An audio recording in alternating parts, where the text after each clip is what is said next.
What do you build? What do you build? What do you build? Do you build? Welcome to the Kent Lapp Podcast. Do not try this at home. Welcome to the podcast. Thank you so much for having me. Yeah, this is quite an honor and a privilege to have you, actually. I was looking forward to this one quite a lot. Yes, I'm glad we finally made it happen. I know. Thank you for making the time. Yes. So last summer, probably almost a year ago, I don't know, probably a couple months from being a year ago, Yep. headed home from this office, going under the I-65 on the Wedgwood-Houston exit, waiting at the red light, going to turn left at the red light to get onto I-65 South. There is I remember being in like an SUV right in front of me.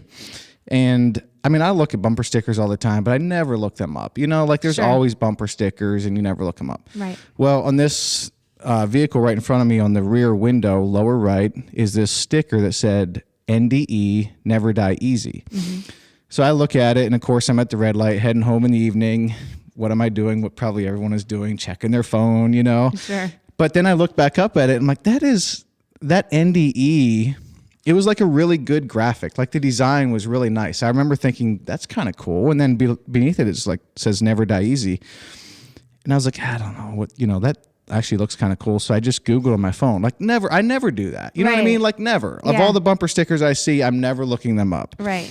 There was something about Never Die Easy. I think there was something about the quality of the graphic, like it was really well designed. And then also something about like, what is Never Die Easy? Sure. You know? Yeah. So I pulled it up on my phone and I went to like your webpage and there's a video of your story on your webpage. Which webpage did I go to, by the way, do you think?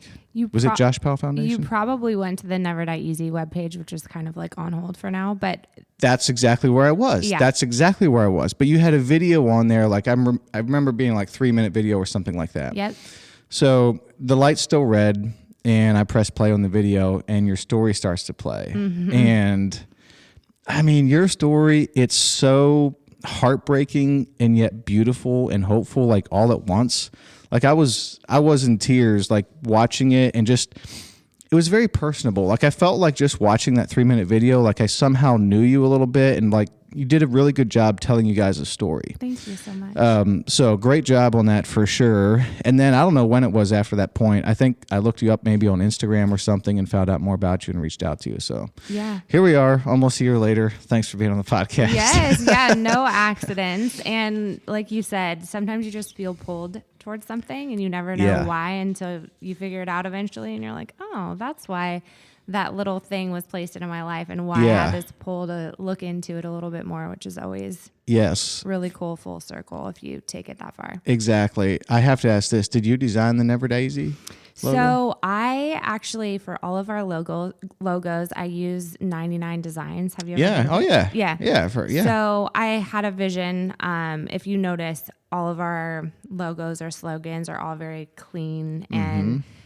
I don't like calling it basic, but something that's just really clean, straight to the point. You can put it on anything and anybody would enjoy it, female, male, Yep. whatever. So yeah, I had some help with 99 Design, but I had, Okay. that vision of just Yeah. something really clean that could be anything you want it to be. But if you want to look into the meaning behind it, then Yes. Before I looked up your story, there was something about Never Die Easy that like kind of resonated with me. And we were coming out of kind of a tough spell. And I feel like sometimes there's this, I don't know if this is more of a guy thing or not, but sometimes when you hit like your 30s and you hit a rough patch, you almost have the draw is to like kind of give up sometimes, you know what I mean? Like to withdraw, like to back off, to kind of give up a little bit. Sure. And I was like, man, Never Die Easy. That's really cool. I was actually telling my buddy like soon after that, like, what if we come up with something like Never Die Early? And it's like to keep pressing into life and everything. And then I got to know you and I'm like, well, I can't do Never Die Early. Like that seems like competition. No. You said Never Die Easy is a little bit on hold. it's not on hold. I was going to have it be a separate business. Okay. And I just have way too much going on in my life. So Okay. I've just kind of put it back under the JPF umbrella. So Okay. what you'll discover, we have a store on the JPF site. All of the proceeds from our merch goes into what we do for cancer patients. Okay. So it's kind of full circle. At first, I was thinking this will be a for-profit business, and then that way I could eventually get away from having a full-time job and just focus on the nonprofit and have that be a revenue stream. But I just have way too many things happening in my life right now. So I'm like, let's just throw that into the merch on the JPF site. So it's not on the idea that I thought what it was supposed to be is on hold, but no, it's. Yeah, that makes sense. By the way, Fabi, am I pronouncing that properly? That is right. Where does that name come from? I haven't met a lot of Fabis. Yes, there are not a lot of Fabis there. It's short for Fabiana. I have just gone by Fabi since I was a little kid. My dad's Eastern European, born and raised in Romania. Okay. He lived all over Eastern Europe, so picked it up somewhere along the way. Okay. And that's where Fabi comes Yeah. How do you spell Fabiana then? Fabiana. Okay. Just like it sounds. Yeah. Would you talk us through your story? Yeah. I'm sure you've told it 1,002 times. Yes. And it's so funny because when I hear myself tell it, I'm like, I sound like so robotic because you told your story well, you so probably many times. feel like you sound, but I don't suspect that you do at all. Yeah. But So if you're hearing this and you're like, wow, why is she not sad? It's because it's kind of an out of body experience when you're telling people about your story. You know? I believe that, but I mean, and we need to talk through your story. You can take as much time as you want, by the way, but this is one of the things I noticed when I was doing research on you, and I want to talk about it after you kind of walk us through your story. Yeah. But it's one of the things I respect about you is I'm seeing you talk on YouTube and these things, and you have a way of communicating and in a hopeful, positive manner. There must be some sort of a strength there. It's not you're not just the grieving person in the corner who refuses to get out of bed, I guess, for years and years and years. Like you are moving forward with your life. It's one of the things I actually really respect about you. Thank you. So I don't think let's have you talk through your story. No, and you don't need it's okay, I think, if you don't have if you're not in a pile of tears. Yeah, no, I think it's healthy. I'll be. Yeah, you guys don't you dare cry. No. I always tell people that when they're like, what brought you to Nashville? I'm like, well, do you want the real reason where you might cry or just... Well, how do you handle that? I have really close friends that lost a son. He was 5 years old to cancer.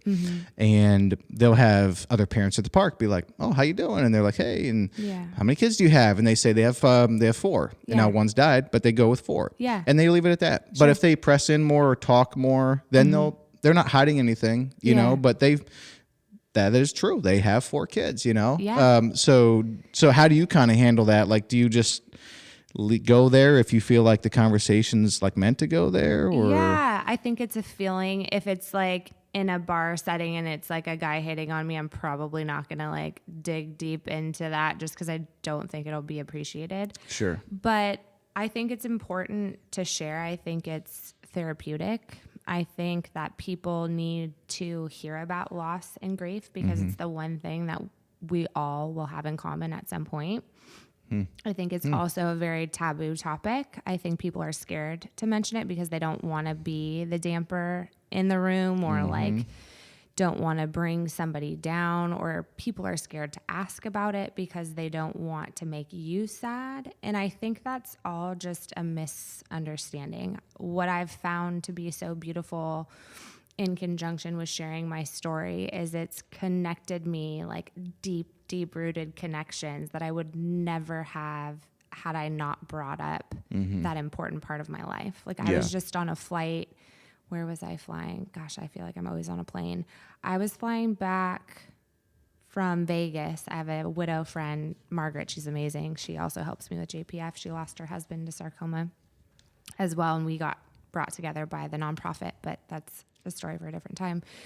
But anyways, I was leaving. We do national parks together. That's like our little bucket list that we started together as like You go to national parks and enjoy them? Oh, cool. Yeah, just like being outdoors. I don't know. It's like my therapy. Is she roughly your same age too? Or? She's a year younger. Oh, wow. Yeah. Okay. It's a really cool story. Maybe we'll get into it today. But I was flying home from her place, and of course, most people flying home from Vegas aren't like visiting national parks. So Right. I was sitting down next to two guys who were extremely hungover, and the one had an open seat in the middle, so I sat down, and then his hungover buddy came and sat in the middle of both of us, and we got to talking. Ended up being the two coolest guys. The guy sitting in the middle, and this is where I go back to, like, nothing happens by accident. Like, there's how many seats on a plane, and I end up sitting next to a sarcoma survivor who we're going to like collaborate and do probably a local golf tournament eventually for JPF. But Wow.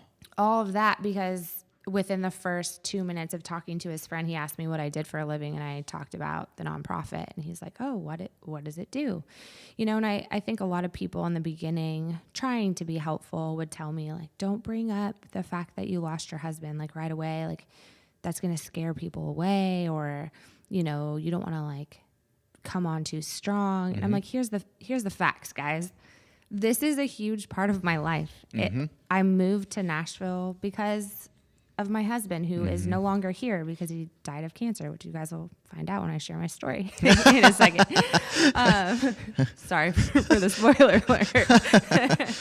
But there's no way for me to hide this. Yeah. I now run a nonprofit in his honor to help other sarcoma patients. It's just a part of my life. It's nothing that I want to hide. You know, it's a huge reason for my why. You know, my purpose in life stems a lot from losing my husband to cancer and choosing to move halfway across the country for him after knowing him a short time, knowing that he had cancer. You know, there's so many layers that tie back to that it would be stupid for me to not mention it. Yeah. Why do you think that death is such a taboo topic? I think because people these days are not willing to be vulnerable on any level. They don't like anything that makes them feel any type of way that's not just like, I don't know what you want to call it, just like even, steady. It's like why people don't experience extraordinary love anymore, because they're scared to get hurt. And so they don't want to go there. People don't like vulnerability. That is true. I really think that's where it stems from. And I think, and it's not always that maybe they don't want to be vulnerable. I think a lot of times people just don't want to bring up something that might make you sad. And that's such a misconception. I would say 9 times out of 10, people don't realize there's never going to be a moment in my life that I forget that my husband died. Right. So me bringing it up isn't like, oh, I forgot about that. Yeah, you know what I mean? Oh, So I'm happy right now. Now you just made me sad. Like, no, this is something that I think about all the time, whether I'm talking about it or whether I'm smiling or whether I'm crying. You know, it's something that is a constant no matter what. And if you flip it and realize at least how I feel about it, you're actually giving me a gift. You're giving me an opportunity to remember him. Yeah. Yeah, I feel the same way. My dad died from cancer when I was 10. And one of my favorite things is when one of his friends, to this day, will tell me a story or bring up a memory. Like, that's legitimately one of my favorite things. Yes. You know, because I wasn't there when dad was 18 playing ball, you know, or 21 and married, or 22 and married or whatever. Like, so to hear his friends tell me something about him back then, I mean, it's legitimately like I love that so much. Right? Yeah. It's a gift. Yeah, it really is a gift for sure. Last summer I was reading a book called The Denial of Death by, I think his name is Ernest Becker, a philosopher. It's a little deeper than, like, it's philosophy, you know, and it's pretty deep. I enjoyed it, but didn't finish it, and I'll probably finish it at some point, but sidebar, I heard Jordan Peterson say recently that some people can't handle some of those deep things quite as well as others, and maybe they're not for everyone. And I feel like I'm somewhere in between because I'm interested in some of those things, like philosophy. But when I read a book like that, it almost like takes me down into like a rabbit trail, and I feel like I'm just become a little bit less productive. And my future as a philosopher was 0. So, so I feel like I'm on the edge of like, maybe this is kind of good if you tamper with it, but let's not go too far down that road, you know? Yeah. But anyhow, in there, he was making the point that basically each man is his own immortality project, because we all know we're going to die. Like, we all know at a kind of a logic level that we're not getting out of here alive. Like, no one does, right? And so we all kind of know this, and yet, and I even feel this way, like, and yet, 36 years old, I'm not thinking about death that often. Like, we all kind of individually think, but that's for everyone else and not for me. I mean, I suppose that changes at some point when you get, you know, elderly, whatever that might be. I would think that death starts to be a lot more real. But when you're 36 and healthy, death doesn't feel very real at all, you know, but it could happen today, you know, it could happen anytime. Right. So there is this just kind of disconnect between like what we know logically, but how we are like going about leading our own lives. Like, it feels like a lot of times we do just go about leading our own lives as if we are our own immortality project, you know? So, but yeah, I'd love to hear, and actually my understanding is you're from Southern California. So if you don't mind, let's actually start there. Yes. I am from Southern California, born and raised. My parents still live in the same house that I was brought home to from the hospital, which is unheard of these days, right? Extremely unheard of. Yes. Where is that? What city is this? Laguna Hills. Okay. Yeah, my dad's the coolest person ever, so I always kind of touch on him. But he was a professional cyclist. He rode in the 4-man trial for the Tokyo Olympics. No way. And that is awesome. He just escaped from Romania and made a life for himself in Southern California in Manhattan Beach, actually. And my mom owned her own little shop there called Charlie's Cupboard. And he was a bachelor. My mom had been married a few times, and they settled in Laguna Hills where my dad had a bike shop, and my mom dabbled in a bunch of things. Now they're both retired and amazing. Does your dad still ride? Oh my gosh, he will ride until the day he dies. He will Really? never sell his bike shop. That's, like, we're talking like road cycling. Mm-hmm. Dude, and he was professional? Yeah. Oh my gosh, Yeah. that's so cool. Yeah. Some of the most fun that I've had with exercise was there was a 2 or 3 year stretch where I got into road cycling a lot. Yeah. It was like in 2012 and 13 and 14. Mm-hmm. And then we moved to Nashville, and it just didn't seem like there was like safe places to do it here. That's the hardest thing, yeah. I wasn't, extremely that good at it, but did spend a lot of time on the bike for a couple summers, and it was a lot of fun. It was surprisingly fun. Yeah. So I was a ballerina, so my dad was sad that I wouldn't ride with him as often, but we did as a family. We would go riding. My mom doesn't really love it, but my sister and I actually did a Europe trip. Was it now 2 years ago? And my dad, oh my gosh, I was cursing my dad because I don't ride bikes regularly, and he takes me on this 15-mile bike ride up this huge mountain. Like, I thought I was going to die. I fell off my bike. I was like riding over piles of cow poop. I'm like, Dad, I hate you. Why did you make me do this? But of course, once I like made it down safely, I was like, that was pretty cool. Was that on a road bike or die. like a mountain bike? No, it was a mountain bike, but they were electric. So he thought like, oh, they can do this, but it's still freaking hard. I don't know if you've been on an electric I bike. actually haven't. They look kind of cool. They look fun, but I've not been on one yet. Up a mountain, like I'm not even talking like a small little mountain. I'm talking like in the Alps of Italy, like crazy altitude. It was beautiful. But anyways, I'm not a professional cyclist is what I'm trying to say. I was a ballerina growing up. So was my sister. She's 4 years older than me. So yeah, born and raised in Southern California. I always knew that I wanted to leave. I didn't know when or like what would take me out of California. So to kind of fast forward, I went to Cal State Long Beach. I studied criminal justice. I was a dance major first, and then didn't love getting up at 7 o'clock in the morning and wearing tights every day anymore in my life. I'm like, this ship has sailed. What else can I do? I really should have been a nurse, but the nursing program was overflowing. So I probably would have been in college for 6 years. And I'm like, I need to get the heck out of here. Okay. So graduated in 4 years with a BS in criminal justice. I did enjoy criminal justice. However, I interned at a law firm out of school and I hated it. So then I'm like, well, crap, what am I going to do now with my life that I just got a degree in something that I probably am not going to do anything with, like everybody else. And did you never then get into criminal justice? I never did. Okay. I went to aesthetic school right after that. I worked for a plastic surgeon, a very well-known plastic surgeon in California for 5 years before I moved out here. Okay. But in between that time, I went on a girls' trip to Nashville with 2 friends and had always wanted to come here. People think it's weird that I grew up in California and like always listen to country music, but it's a thing. Like country music's a thing in California. Is it really? Yeah.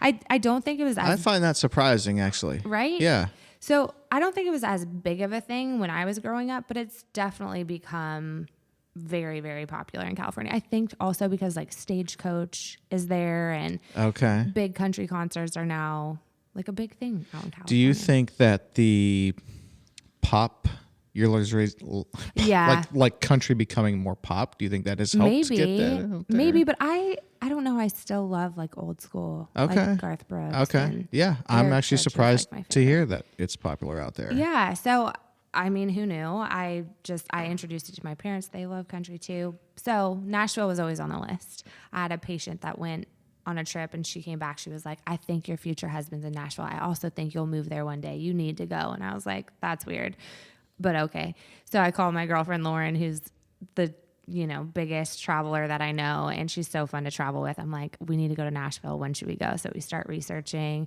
This is actually crazy full circle. I'll tell you in a second. But anyways, we see that Jared Neiman's performing at the Ryman. So we're like, that's awesome. That'd be a good weekend. Then we also saw that the Titans were playing home.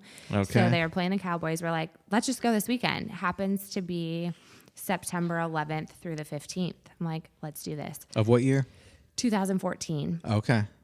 So we fly out on September 11th, which I'm like super superstitious. I'm like, oh, great. I hate flying too. So I'm like, do we have to fly out? Is it like a double doozy? Yeah.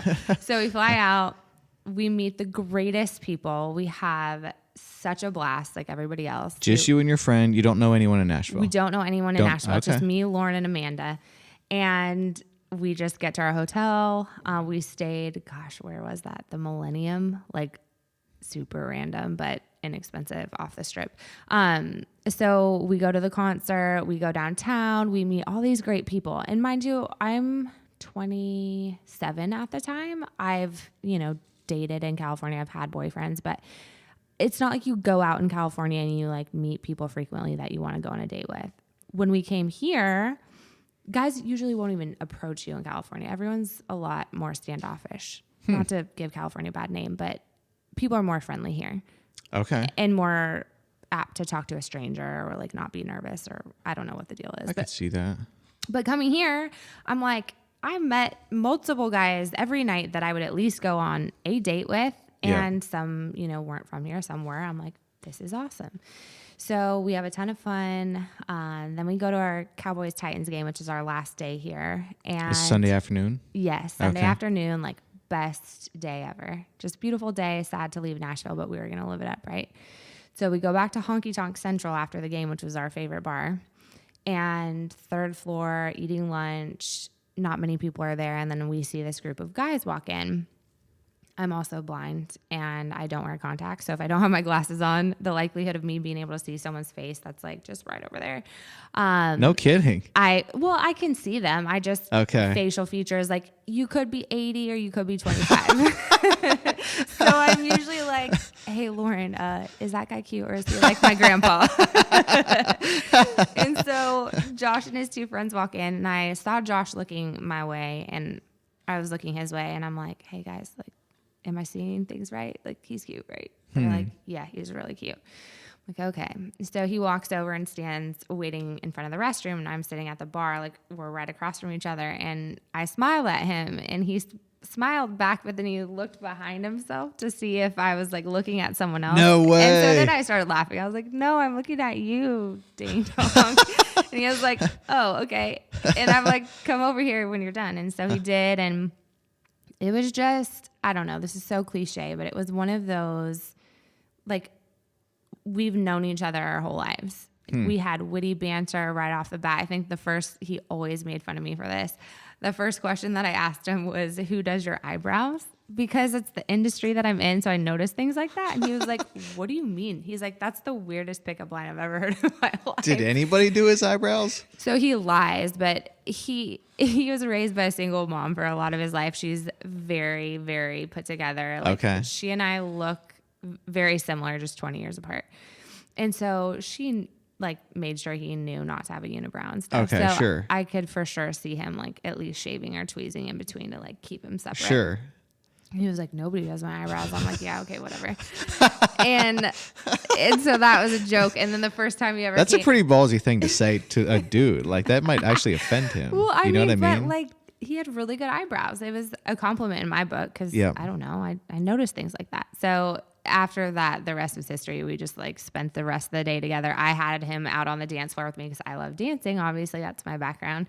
And I remember dancing with him, and he's like, everybody in this bar is staring at us, probably thinking like, how the heck is this guy dancing with this girl? Like, why out of all people did you pick him? And I'm like, what are you talking about? And it was so funny because I never thought that anything would come from this. So here I am giving him relationship advice. Like, if there's a 10 in the room, you go after her. Like, you need to stop talking down to yourself. You are like, you have it all going on. And little did I know that like that was part of his game, was like being really humble, and he had all the game in the world. Okay. So he was sort of playing his game and you were falling for it Yeah. and sort of playing Yeah, yours. because I'm like, wait, surely this guy isn't scared to talk to girls. Like, he's charming. He has everything going for himself. He told me he worked in logistics, which is a lie, because he never thought I'd see him again either. Okay. But yeah, it's really embarrassing looking back. I'm like, I'm giving the guy who like literally could talk his way into any girl, like how to get girls.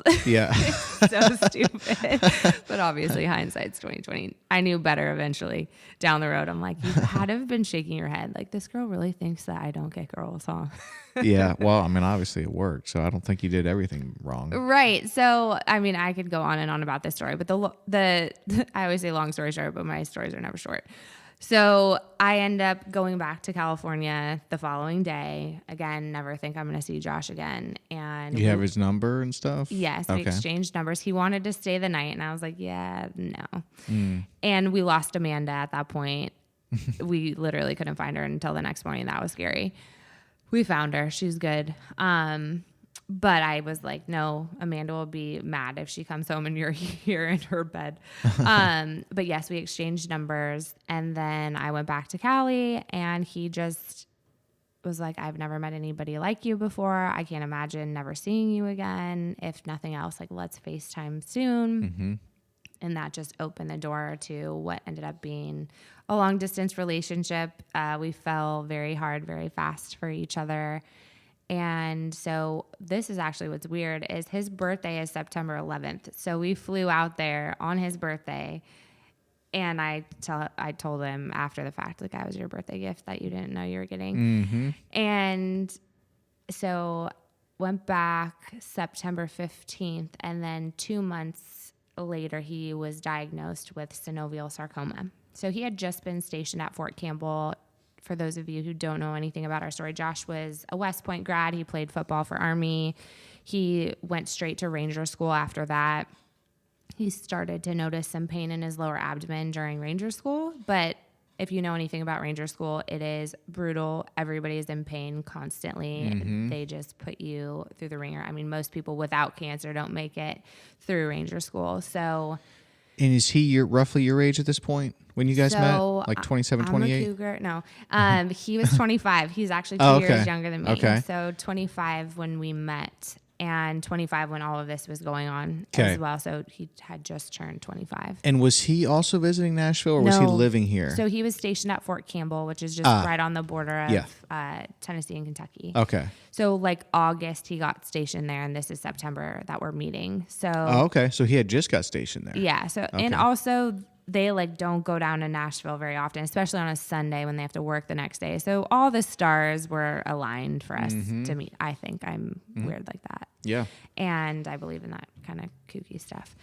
But so he ends up getting this diagnosis, which I had known that he was going to go to the doctor for something because he was having pain in his lower abdomen that was persisting past ranger school. So he was like, something's going on. He had also had a sports hernia operation while he was at West Point. In hindsight, I think it was the sarcoma the whole time, but I'm also not a doctor, but that's just my theory. Would have that been feasible? Like, can people have sarcoma for that long? Yes, Like it's typically a very slow growing cancer. So it's possible that it could have been. And with his location is so tricky because let's say you have, so there's like over 100 different subtypes of sarcoma out there. There's so many, which is why it's considered rare because there's so many different kinds.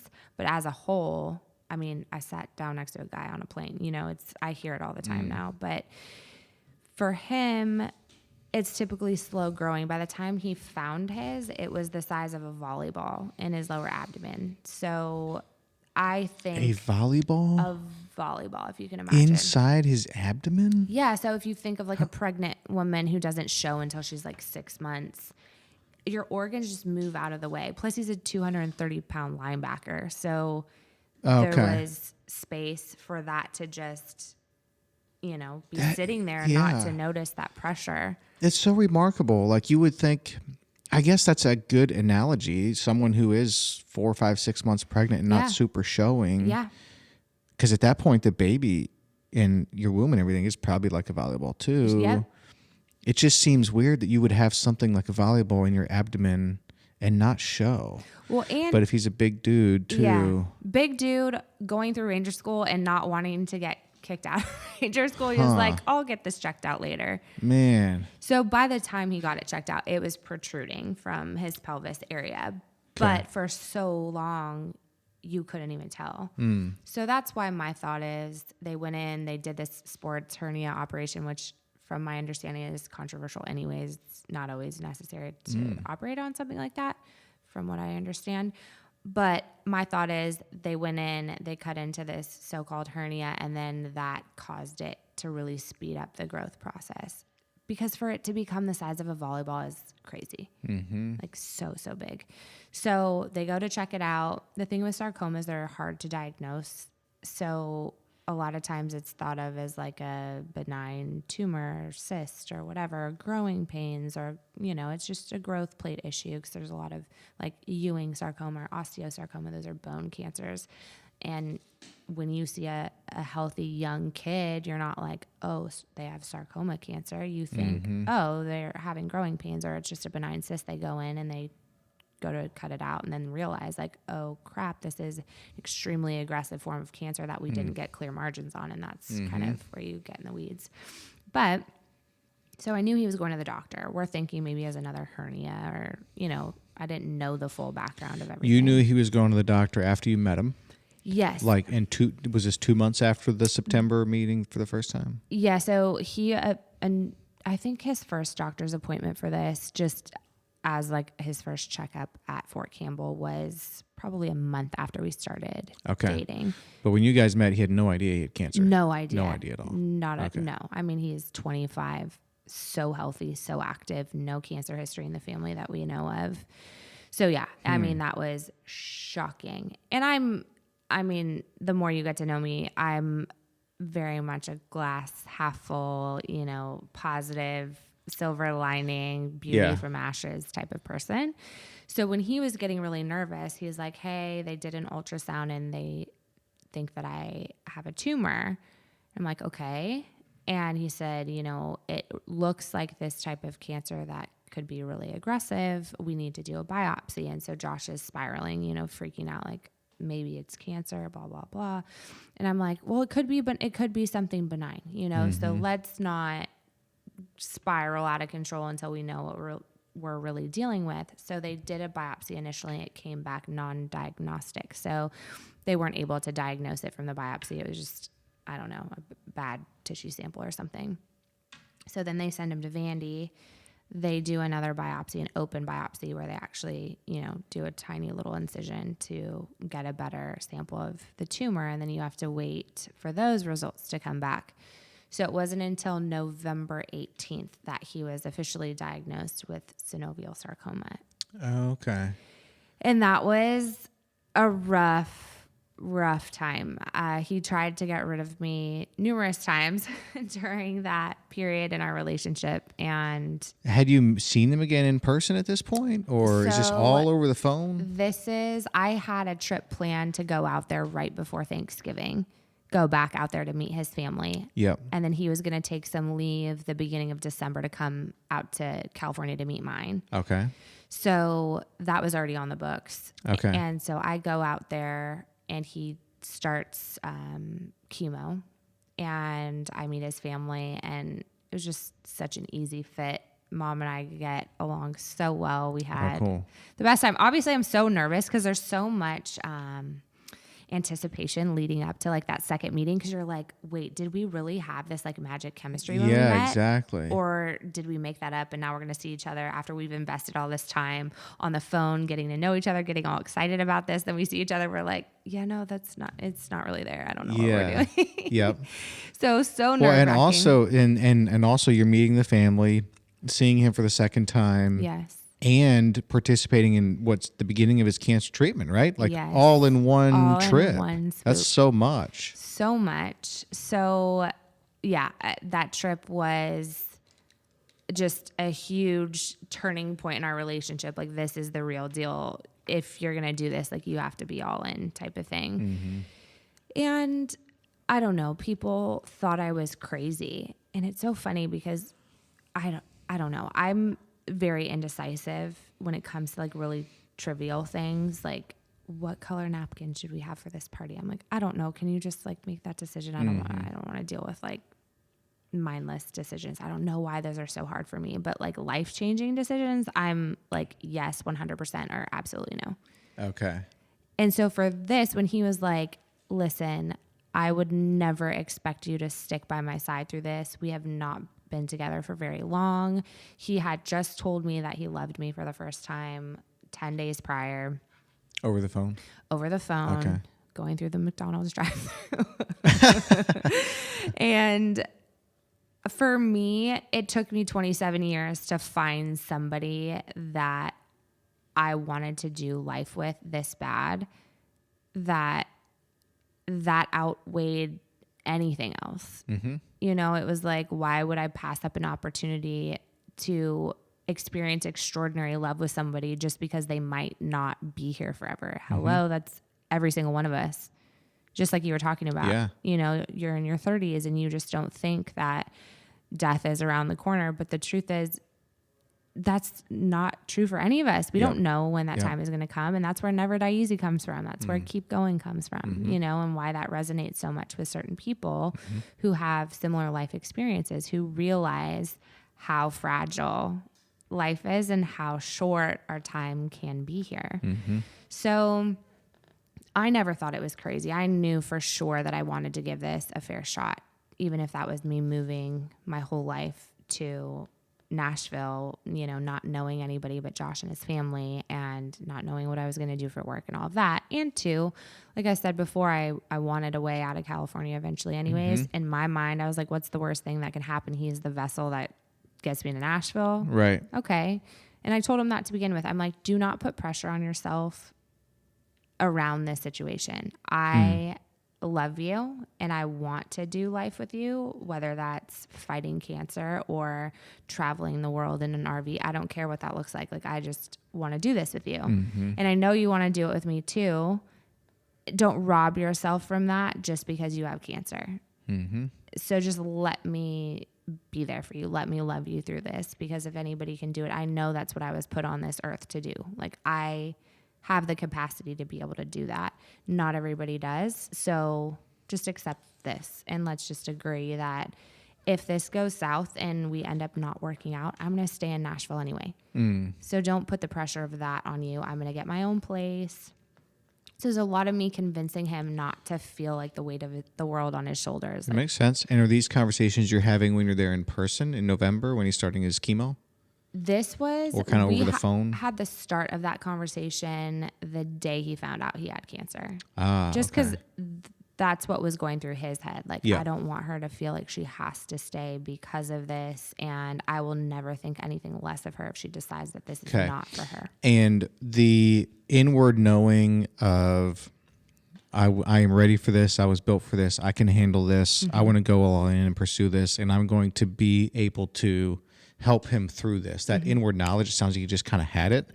Did that come from you'd experienced kind of some trials or tests in much smaller areas earlier on in life, and you kind of had built up this internal knowledge that you kind of would be able to handle this? Or was it just something where you hadn't necessarily dealt with, certainly probably not, I'm assuming not this type of thing at all, but what caused you to have that inward knowledge that here's a trial, boom, I'm ready? Yeah, that's a really good question. I think there's so many different layers to that. I think some people just come out of the womb with that caretaker or caregiver mentality. Okay. So a lot of people in the aesthetic industry, so I was a medical esthetician, so I did facials on people, and it's like this transfer of energy, and you have to be a very nurturing person to do it well and have a really strong career at that. So that that's always been in my comfort zone, is caring for people and being a nurturer. My ex-boyfriend's mom was diagnosed with breast cancer right before I broke up with him, and she and I were super, super close. So I knew what a cancer diagnosis looked like, and I loved being able to pour love into her while she was going through such a hard time in her life. My ex was also addicted to narcotics, and I, of course, was an enabler and didn't realize what I was dealing with. So there's pros and cons to having that that type of personality. But I remember all the way back to when I was 5 years old. Was I 5? Maybe I was like 6 or 7. And the little sister to one of the girls that I danced with was diagnosed with brain cancer. Like, I remember this like it was yesterday. And we had a little jar at the front desk for donations to help with medical expenses. And I remember, and her mom and I are still close, and she reminds me of these things, seeing me grow the nonprofit. She's like, I knew you had like this type of work in your future because of how you were with Emily. And I would go around and I would ask people for donations. I just had this bleeding heart, this like empathy for people who were facing adversity in life. And so... This when you were 5 or 6? Yeah, this was really young. Oh, wow. I don't know how the age difference between Emily and I, but I was in elementary school, young. Yeah. And she was 3. And so, yeah, I don't know how to really explain it. It is one of those things where it's just not something that's ever scared me. Makes sense. I've never been scared of following my heart either. I have this very, I guess you call it a strength to know what is right for me and what is not. Yeah.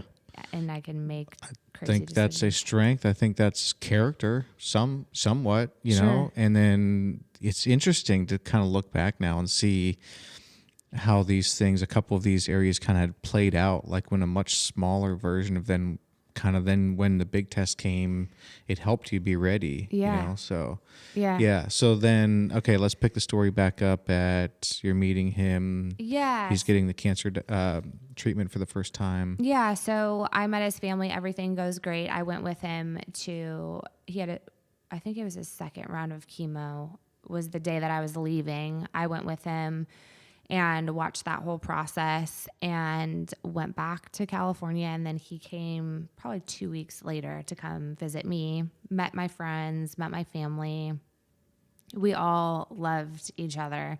And everyone who knew me was like, you are the best version of yourself with this guy. Like, we're so happy for you. So I had to break it to my roommate. I think probably in January is when I decided I need to move to Nashville. It's too hard to be there through this process at a distance. If we're going to do this, we need to do this within the same state at the very least. So we started having those conversations, and, he just didn't want me to do it all for him and have that pressure. And I'm like, okay, I'll tell you that it's not for you, but let's be honest, 90% is for you, 10% to get me out of California and just have a new experience in life and totally get outside of my comfort zone. But I just knew, like, I need to get there. That's where I'm supposed to be. So Lauren actually came out with me. We started looking for jobs. She was maybe going to move too, but that changed at the end. Moved out here March 2nd and have never looked back.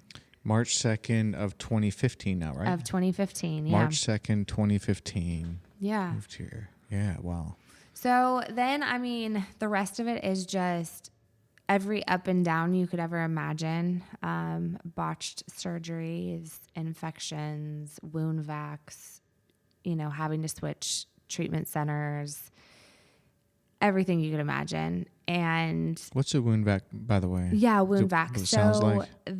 It's actually a vacuum that goes on a wound. It's like a sponge. I actually learned a lot about wound vacs and learned how to apply them. And so over time, what it does is it's like this vacuum suction that, this is going to be kind of gross for anybody that's not really, if you have an uneasy stomach, maybe plug your ears.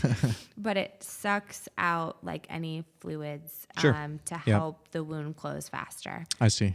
So they did a surgery, a debulking surgery on Josh's tumor.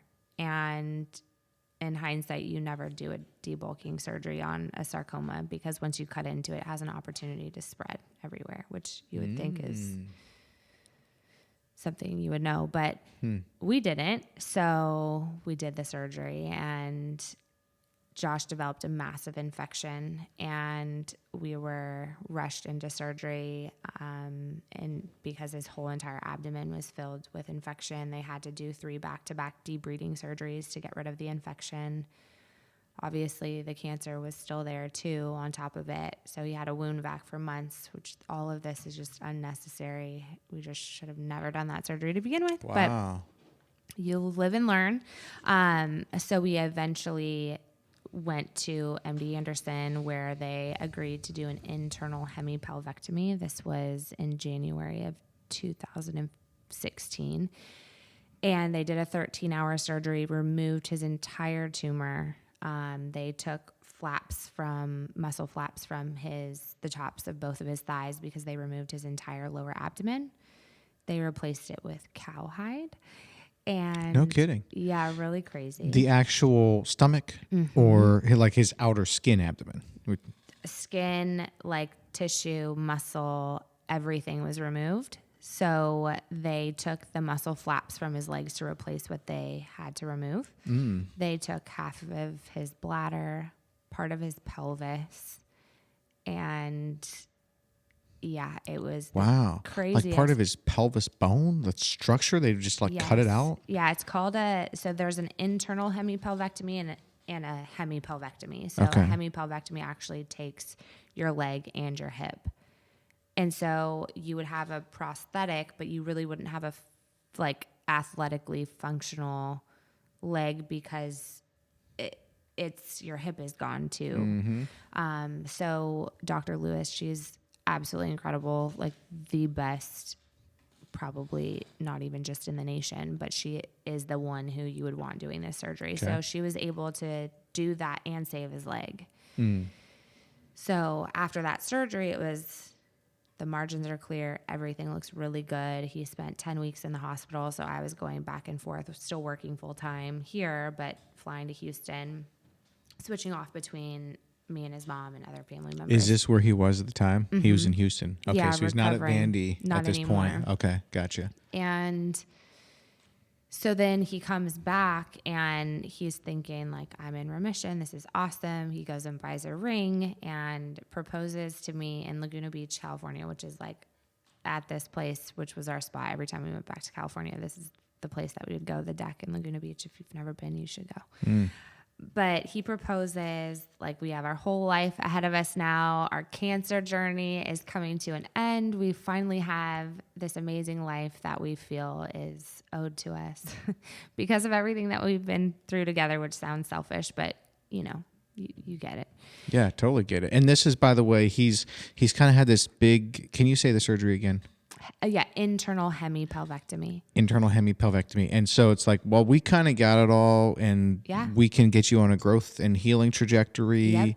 And this is this is the mentality. This Yeah. is the understanding. Yeah. And then you guys are, and when he was out in Laguna Beach, then when he proposed, Yeah. what's his health like at this point? Like he can walk He's or unreal because if you saw him, okay, so he went into surgery looking like, other than having to shave his head because he had to start chemo again, looked almost completely normal, like how he was prior. So not to massive anything. weight loss or. He was back to being regular Josh. Just I see. like Wow. muscular, like looks amazing. Obviously, after his internal hemipelvectomy surgery, there was so much rehab that was necessary to get him back to a place where he could walk and have strength because he had no muscles in his thighs anymore. Wow. Or the Wow. main muscles were taken. So he was so frail when he came home. He had tubes coming out of every part of his body that you could imagine. But he was just like, get me the hell out of Houston. I need to be home. You've done enough of this that you could take care of me, you know. I see. So we figured it out. We brought him home on home health. I had all the things I needed to help, you know, change out his drains and wound vac and all that stuff. So that's why I should have gone to nursing school, like circling back to that. Okay. But yeah, so we nursed him back to health. By May is when he proposed. So from January to May, he was almost completely back to normal. I don't know if you've seen my proposal video, but Josh bends down on one knee and he struggles to get back up. So you'll see me lift him back up. But like just looking at him, you wouldn't know, but he still was not, you know, back to completely his normal self because of the loss of muscle in his legs and all that. Makes sense. But he looks very healthy. So we're thinking, yeah, like this cancer journey is behind us and we're on the road to recovery. He's in remission.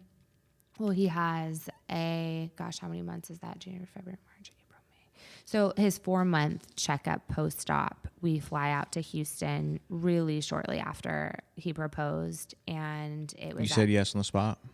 Oh my God. I was like, I think I actually said, are you effing kidding me? But said the F word. I'm like, cool. And then we sent that video to his grandma. I was like, well, sorry, grandma. You know me. I have a really bad potty mouth. But yes, of course. Yeah. I was so excited. And because if you think about it, if you know anything about our story, which you do, we were married from the very beginning. You know, if you listen to someone's wedding vows or your own, that's what we are living every single day. Yep. You know, and it would have been such a tragedy if we didn't actually get to say those words to each other. Yeah. Yep. And to have that experience that we are already living so deeply on a daily basis.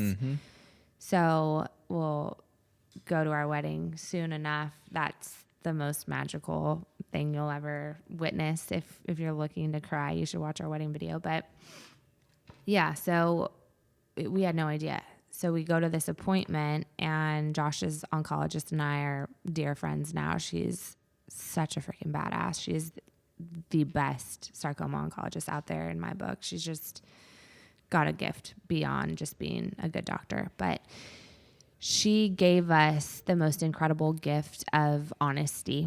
And I think it's really hard to tell a really young, active patient that they're dying.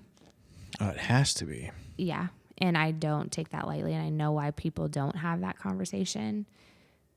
But for me, going through what we went through together and knowing the gift that we were given by having that knowledge, I just encourage people to do those hard things and have those hard conversations, because then you leave it in the patient's hands and in the family's hands to decide what they want to do with the little time that they have left versus it just coming out of nowhere. So she told you straight up that he's going to die very soon? Not that appointment. So sorry to jump ahead. That appointment, she told us that, so 9 times out of 10 sarcoma metastasizes to the lungs. So they usually check the lungs to see if there's nodules there. So it was at that 4-month checkup shortly after we got engaged that they found nodules in his lungs. So it's never a good sign. It's very hard to control at that point, because what we know is that treatment isn't really attacking the cancer cells. So we had a plan A and plan B at that point. So we went back to Vandy. So what was nice is they would come up with a protocol at MD Anderson, and then we would come back and they would fulfill the protocol there so we could stay at home, which was nice. So we started what's called Votrient. It's an oral chemo, and many people live, 4 or 5 years on this drug, and it suppresses the cancer growth. And some people, it doesn't suppress it. So we were going to try that first. Tried it. I think we did a checkup. This was probably maybe June, end of June, maybe beginning of July, where we did a recheck to see how he was responding. So you'll see in our engagement photos, Josh has white hair. It's one of the side effects from Votrient. It takes away the pigment in your hair. I see. Yeah. I noticed that. Yeah. So people are like, Josh had a lot of different looks. I'm like, cancer will do that to you. Yeah. But he rocked them all super well. So Votrient didn't work. So that sucked. So then it was a different infusion chemo that we were trying for Plan B. Tried that, went back in August to see how that worked. And at that point, his nodules had tripled. There were tumors everywhere, on his sciatic nerve, recurrence in his abdomen, you name it, there were tumors there. And of course, Josh didn't want to know the details of all this. I'm a planner. I want to know what we're up against. And he was just like, I gotta just keep my head clear. I gotta keep moving forward. I gotta keep going. So he didn't want to know the details. So he was like determined in physical therapy, like, I'm gonna feel better. I'm not gonna feel like this forever. So we go back in August where she tells us, Plan B didn't work either. She knows that we're getting married May of 2017. And she says, I need to have a hard conversation with you guys. And Josh is like, I don't want to know all the details. And she's like, that's fine. You can step out and I'll tell Fabi the details of your scans. But there is a conversation that you do need to be here for. And this is something that you have to hear. And so we sat down and she told us. Josh is still in the room? Now Josh came back after she told me the details of the just metastatic disease that we were dealing with at that point. And I knew how much pain he was in. So I, gathered that it had spread and those tumors were getting bigger, pushing on other things, causing him so much pain. And she told us, Josh is not going to make it to your wedding in May. I don't have a crystal ball, but I would probably give him about 4 to 6 months. And there's just no other treatment option available right now.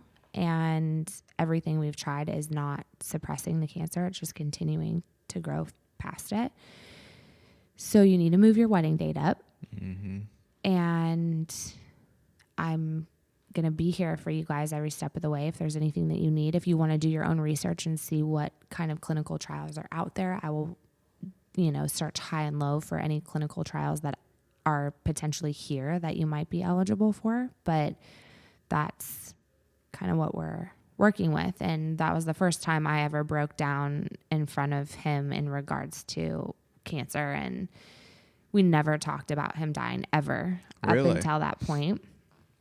And because I don't know, we just always had hope. And if you have hope, you have everything. Cancer will never win in that case. And that's kind of just our mentality. So if you look at my life now, kind of makes sense why I am the way that I am. I think some of it that was just in my character, but after watching my husband battle the worst kind of disease you could ever imagine, the way that he did, I learned from the best, how to face adversity and how to not let it have a hold on me and let it take me down, and I always say cancer never wins. And when people say like, oh, they don't mean it in a bad way, but it's a phrase that irks me so bad. And when I read it or hear it, it makes me so crazy.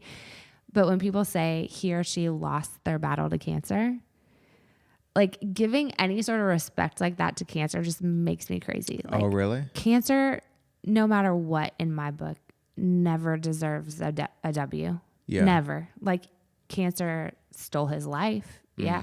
But it didn't win because, I don't know, to me it's like we didn't fight hard enough.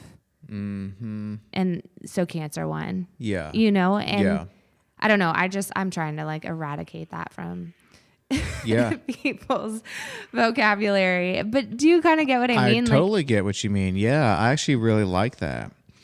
Yeah, and there is a reality of the loss of life, but to give cancer, you lost your battle to cancer. Yeah, no, I do. I see it. Cancer Yep. doesn't get the win ever. Yeah. I mean, you can let cancer win, sure. You could say I'm But see diagnosed. that's the thing, right? Yeah. Because it's possible to let cancer win. Sure. But you haven't, and Right. Josh didn't. You never did. Yeah. And so many. So that the winning is more of it's more of a mentality, a belief, Yeah. and a hope. Like if you let that stuff go, sure, cancer won. Yeah. But you have to let that go. Yeah. Cancer can't take that stuff from you. Yes. So yes, I totally see that. Yeah. So if you look at any of our stuff, like this is an older version of our water bottle, but you'll see on a lot of our stuff, it says strong mind, strong outcome. And Josh was like a big journal guy. Oh, yeah? Yeah. So that was the best gift he ever left me was his journals. So I came up with the idea of starting JPF, just brainstorming and thinking of like, what would Josh want his legacy to be? Because I know that he really wanted to do something like this. Should he be here to be able to do it? And one day after I started brainstorming, started laying down the groundwork, I started looking through his journals for the second, third, fourth, fifth time.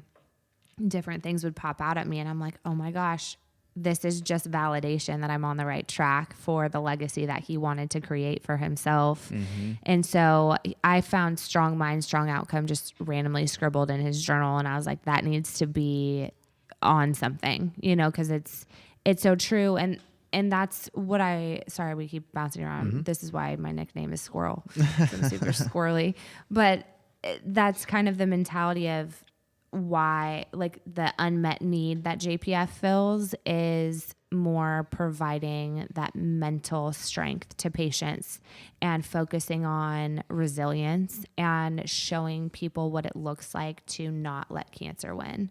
Yeah. And to have that keep going mentality. I mean, that doesn't mean not having any days where you break down and feel like, why me? Like, F cancer, you're human, you're going to have that, but just don't give it power over you. Yes. Don't let it steal your joy. Don't let it steal your life or, ruin your family or, you got to fight against it. Yep. Because you can ruin your life by getting sullen and depressed and just cynical and hopeless and all of that. Yeah. Then you're giving in. Right. The strong mind, strong outcome. That's super strong. I mean, right? It's like, well, we got to come up with another word, right? Yeah. But strong mind, strong outcome is what's very true. It's very strong. It's very compelling. Like it's concise.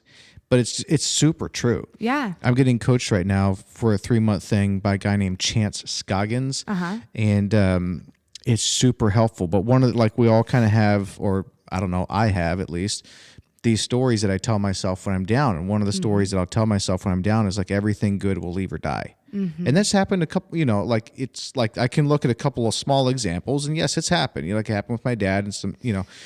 So is that true of my life though? No, of course not. So one of the things that he's working with me a lot on is it's the idea that if you have to change, you need to change real change starts with your belief, like what you believe to be true. Mm-hmm.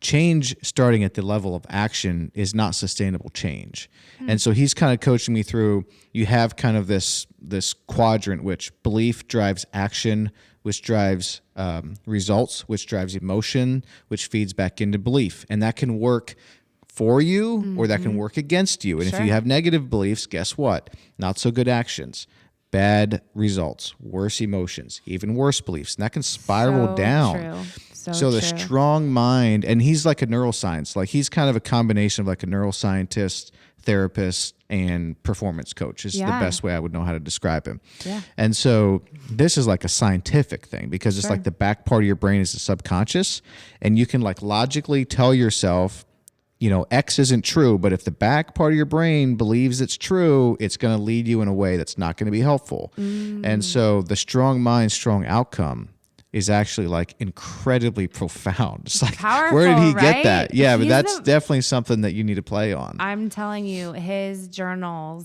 are mind blowing. There's so many cool things, and we'll get back.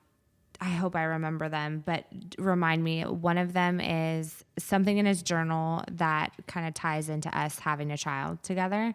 Just don't let me forget that part, Okay. You sure you don't want to just say it right now? No, because what I'm about to tell you kind of leads up to that. Okay, great. So our oncologist tells us this information. I'm a wreck, and he's now consoling me like, it's going to be okay. And I'm like, hell no, it's not going to be okay. Now I know for a fact I'm going to have to do life without you. And I don't want to freaking do that.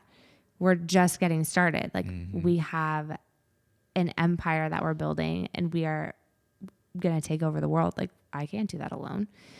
So we leave, and this is where this all ties in. So we have this very, very, very important conversation next, and that's sitting in the waiting room. No, I don't know where anybody, like we were literally the only two people around. I don't know how. It's like the craziest busy hospital, cancer center. It's the best in the nation. Sitting there, and I'm thinking like, well, what are we going to do about our wedding? You know, we have this engagement party planned for November 12th. And I'm like, well, why don't we just have that be our wedding, since we already have people coming in for that out of town? Like that would make the most sense. Then we can still get married. You're still going to be here then, we hope. And he immediately is sitting there, and mind you, going back to, we've never talked about him not being here one day. And this is the one and only time we ever did. And the first thing out of his mouth was, what about our babies? And so I don't know if you know this or not, but it's more common now when young people get diagnosed with cancer, they encourage them to either freeze their eggs or freeze their sperm, because most cancer journeys require radiation and chemotherapy, which mess with fertility, especially because his was in his pelvis. So he chose to freeze his sperm. Mind you, when he was doing this was very early on in our relationship. We were not engaged. We were not married. So he was just doing this, being proactive, not thinking like, I'm doing this so we can have our children. It was just, I'm young and I want to have a family one day, so I'm going to be proactive about this. Gotcha. So just keep that in mind. So I'm thinking like, wait, what? Like, we just need to like make sure that you live as long as possible. Like, I can't imagine us like trying to have how would we even do this? But noted, you know, he was like, how amazing would it be to have a little piece of me live on forever? And you would be the best mom. Obviously, that's a huge reason why I want to spend the rest of my life with you. Like, I want you to raise our kids. I want a little badass running around that is half me, you know? And I'm like, just so grateful that to have had that conversation, because then there was no question marks. Yeah. You know, moving forward. Knew what he wanted. Yeah, I knew his wishes. Yeah. And that was the greatest gift. And so we left it at that. And I had that in my back pocket. I'm like, okay, I'm so glad that you just told me that. I don't know when I'll need to use that information, but thank you. Did you know his sperm was frozen at that point? Yes, or no? yes, Okay, yes. Yeah. I got really mad at him because he didn't have, we don't need to talk about that. He'll be pissed if I bring that up. So yeah, he did that twice. So yes, I was very Let's aware. not do anything to piss him off. I know, he'll curse me. He already does. He's like, so fast forward, we end up we plan our wedding in 2 months. The craziest time of life. My dress is like not supposed to get delivered until January, after January. So they get a hold of the designer and they tell her our story, and my dress gets delivered the day before our wedding. Wow. Like, thank God it was no alterations needed. I had to like go to a seamstress to get a bustle situation put in, but crazy stressful. Josh and I were also in the ICU the entire week of our wedding. He started having seizures and his health started declining really, really quickly. I don't to this day know how he made it to our wedding. He was in bed. Like, I got to the wedding venue and his mom and dad were back at our apartment and they were like, there's no way he's making it to the wedding. Like, we need to bring the wedding here. And I don't remember who initiated this, but someone in our wedding party initiated a prayer circle and they started praying, and I'm, the wedding photographer is like taking pictures of me and the bridesmaids, I think. So I don't even know that this is going on. And so many full circle things right now. But so we end up having this prayer circle going on. I'm thinking that we're going to have to move the wedding to our apartment. And of course, our wedding planner is amazing. She's like, acting like it's no big deal. She's like, oh yeah, we'll just load everything up and take it to your apartment. I'm like, okay, that's not that easy. Yep. And then sure enough, like maybe 30 minutes later, I think his mom called his brother, my brother-in-law, and was like, he's getting up, like he's doing this. He told her he would be there and he's not gonna not be there. So he comes. Our wedding started like 3 hours late. What's really crazy is later on, like super side note, the guy who DJ'd our wedding was a guy that I met the first night of that girls' trip at Acme. Yeah. And I don't find this out until, gosh, like a year after Josh passed away. I moved downtown in an apartment complex, and he was in the lobby, and he was like, can I tell you something? I'm like, yeah. He's like, you're Fabi, right? I'm like, yeah. I knew he looked familiar, but I couldn't figure out why. And he was like, I DJ'd your wedding. I'm like, what? And he's like, I also met you at Acme the first night that you were ever in Tennessee. And I'm like, well, if that's not the weirdest thing that's ever happened, I don't know what is. He just remembered that? Well, my name's Fabi, so okay, there's that. Yeah. But yeah, I knew who he was because we followed each other on social media after that. Sure. Like we stayed connected. I see. Yep. But like how weird that he ends up being the one to DJ our wedding. It was so freaking wild. And you didn't know that. Like no one knew that. They just called someone to DJ and this was the guy. Yeah, like our wedding planner was so incredible. Casey, she retired after our wedding. She was like, I can't. That was the best thing that's ever happened in my life. And I'm hanging my hat up on that one. Whoa. Yeah. Crazy. 50 people, like just like we talked about. When you see someone saying their wedding vows to each other with one of them 27 years old sitting in a wheelchair dying of cancer and me sitting across from him, like in sickness and in health, you know, like the most powerful thing for anybody who is there, but especially for Josh and I to have that moment to actually finally solidify what our love was the entire time, you know? Yeah, not a dry eye in the house for that wedding. And he did it. He showed up and he somehow made it through our wedding day, and he ended up passing away 31 days later. Wow. So from our wedding day forward, it was a lot of ups and downs, just struggle with pain management and seizures and just all the scary things that if you've never dealt with cancer so closely, I would not wish it upon anybody. It's the most excruciatingly painful thing to watch. I actually just relived that with Josh's mom, who passed in December, this past December. Oh, wow. Sorry to hear that. Thank you. From cancer also? Cancer also. Oh, no. And she is now with Josh, which I know if she couldn't be here, that's where she would want to be. So, yeah, that's probably the longest version of our story that I could have ever told you. But in between all that, I think what the takeaway is, because I know that was a lot of really heavy stuff, is Josh and I lived the hell out of life in between all of that cancer shit. We started a bucket list when we first got together to visit all the Major League Baseball stadiums. Big baseball girl, Cal State Long Beach, so dirtbags. A lot of my friends made it to the majors, which is awesome. So had an affinity for baseball before I met Josh. And so we knew that that was a common ground. And although he played football, he really loved baseball too. So we started that. So every time we were like in Houston, we saw the Astros play. He went to high school in Florida. So when we were out in Florida, we went to a Tampa Bay game, you know. And we went to spring training together. When he was in California, I took him to an Angels game. Like that was just something fun that we loved to do. If we're ever close to a city that had an MLB team, we would go to a game. Yep. So we did 9 stadiums together in the 2 years that we had. And my grieving self decided to finish the rest of them after he passed away. I finished the rest in 2 seasons. So I was literally a lunatic, like on a plane every second. Did you seriously finish the rest in 2 seasons? So I had a couple under my belt before Josh and I got together. So I technically was at 13 when he passed. Yep. So yeah, to finish, I'm really bad at math. What is that? 17? Yeah. Yeah, Yep. 17. Yep. There was 30 total and you had 17 down. So Yep. yeah. Okay. But you didn't just attend them. A lot of times you would like set up a table and No, have so, well, kind of. So I would always, not always, we started this tradition like a little ways in, but I would bring a sign that said stadium number, whatever, in honor of First Lieutenant Powell, and then had a picture of Josh. Yep.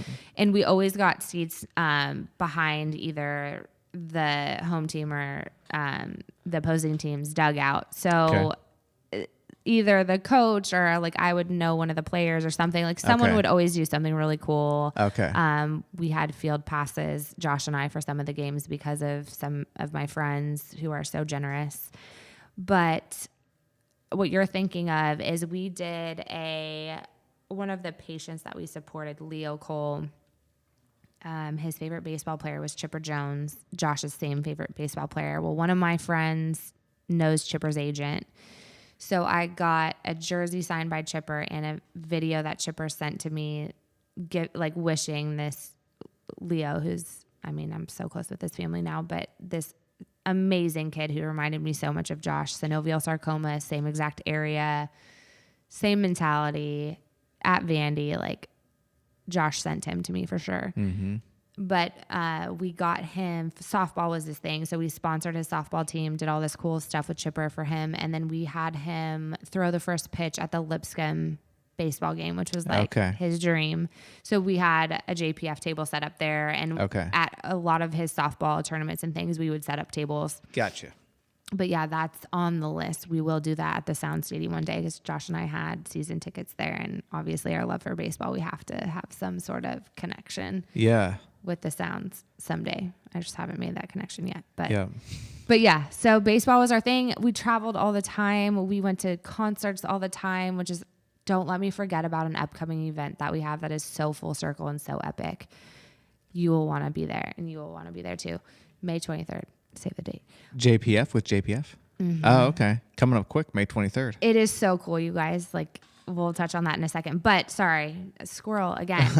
So anyways, I just want to point that out because that is the most important piece to our story, I think, is the living that we did in between all the BS.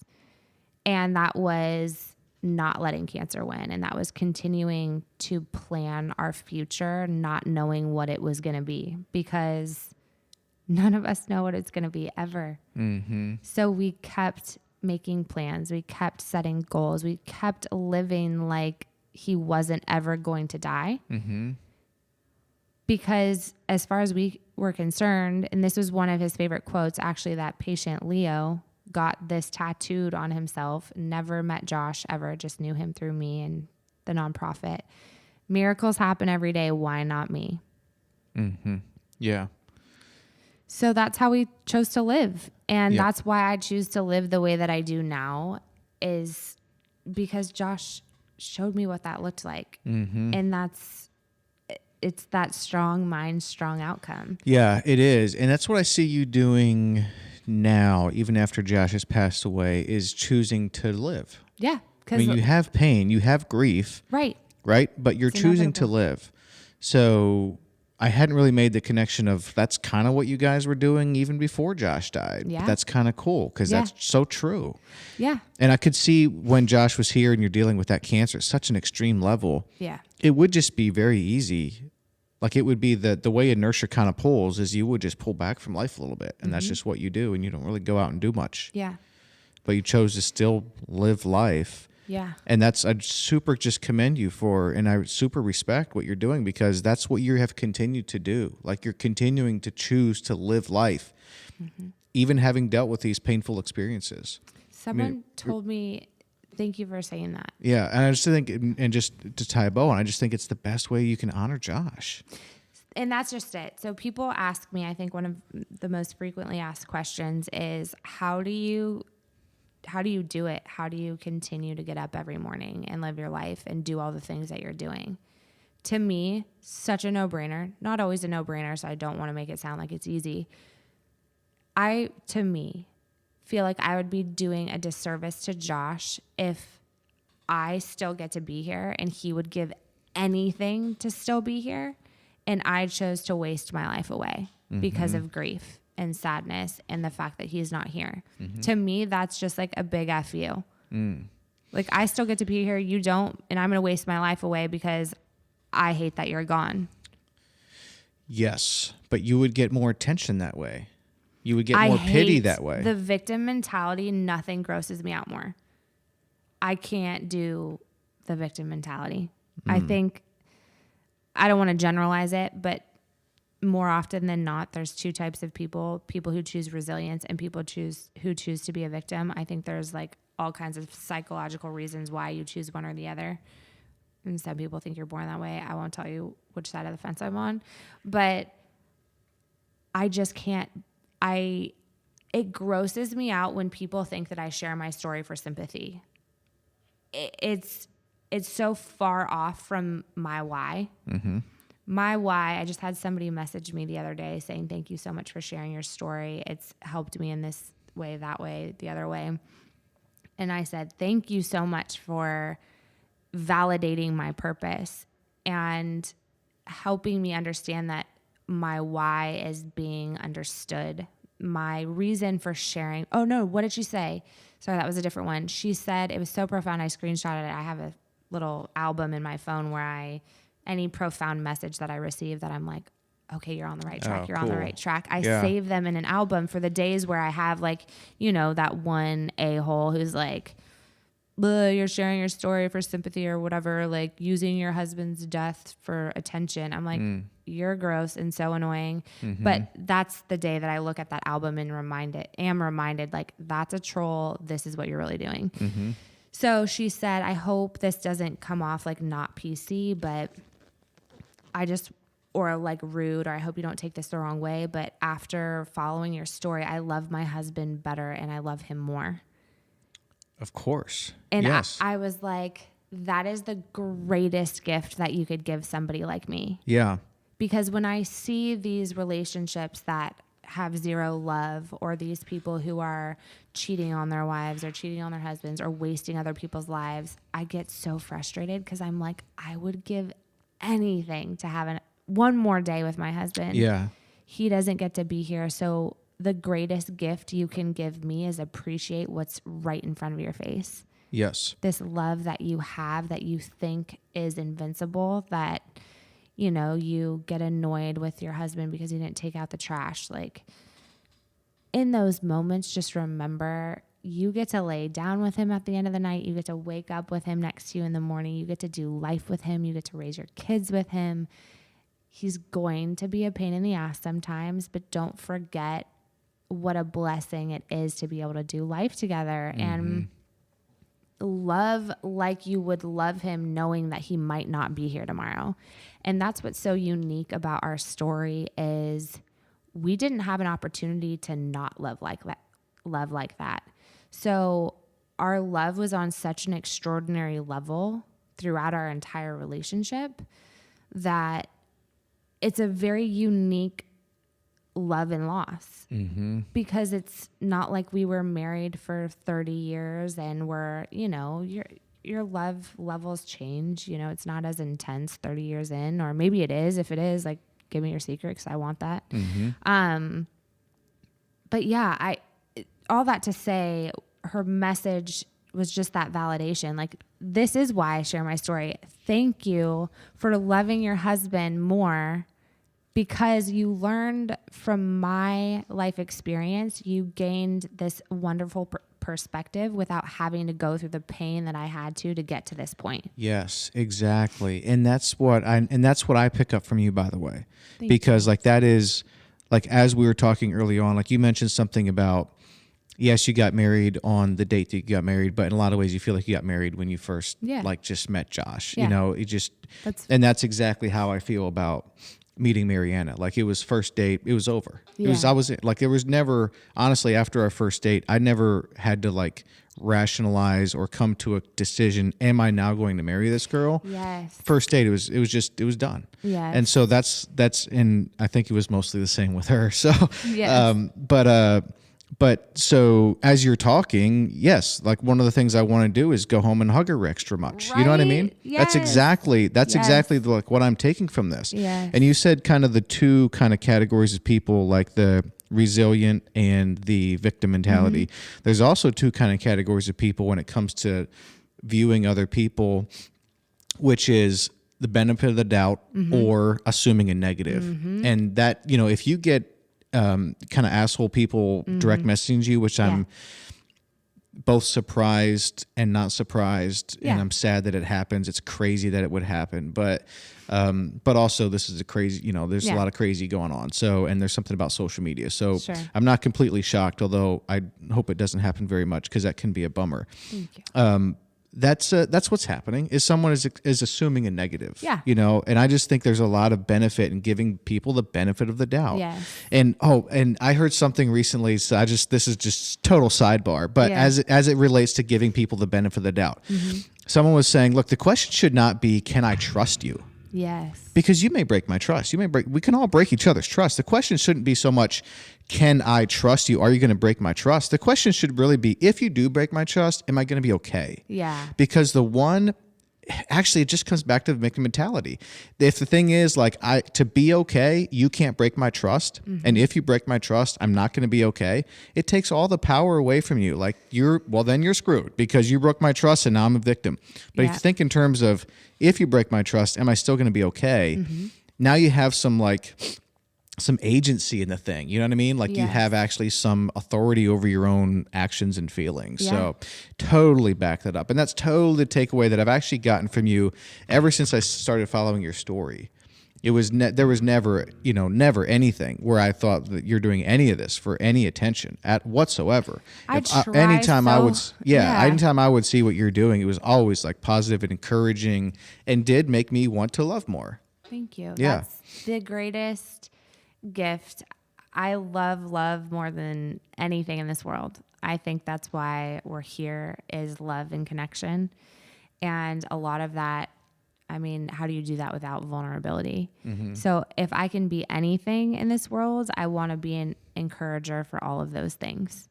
And that assuming positive intent and that glass half full and that optimistic person that can find hope in the most hopeless situations, and the finding purpose within the pain. I think that is just something that we all, if we can, come to that realization that I'm never going to know the why behind why God needed Josh at 27 years old, who had his whole life ahead of him. He was such a good guy, like just such a freaking good guy. Like I wish everybody could meet him, which is why a huge reason why I continue to share stories about him, because I feel sorry for the people who never got to meet him. And it's always such a,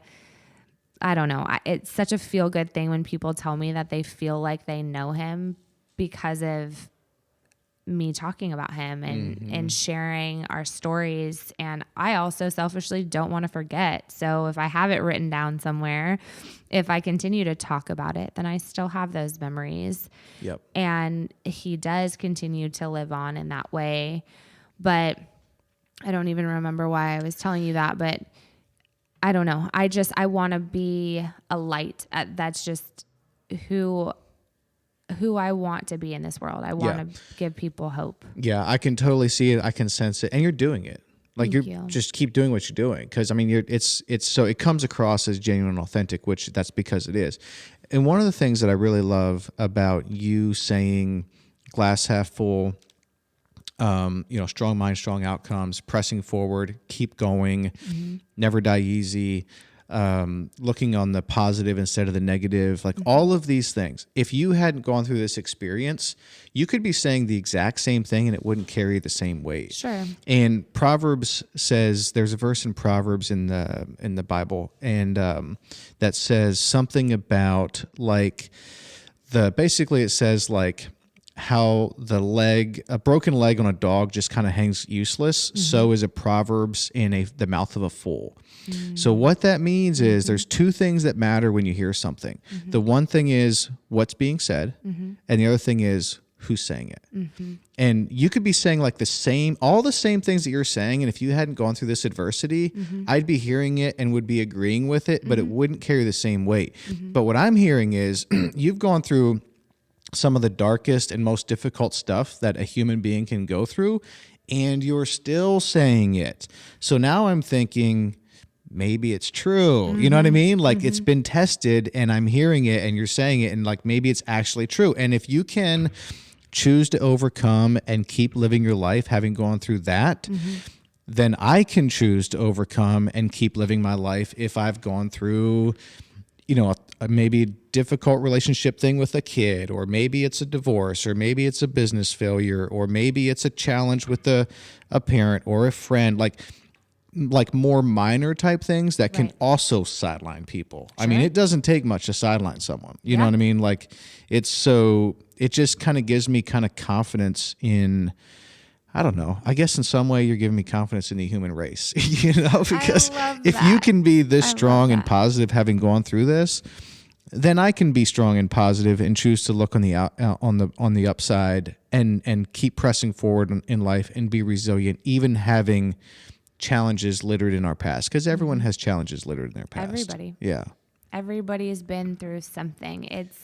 I think what you choose to do with it is not necessarily what matters, because I mean, not everybody feels like they want to share their story on a huge platform for anybody to hear. And that doesn't necessarily mean that there's not purpose to be found within your pain. That can look however you want it to look, but I think that is the key to resilience, is not searching for the why, because I don't know that you'll ever find that. I have not, and I just try not to go down that rabbit hole.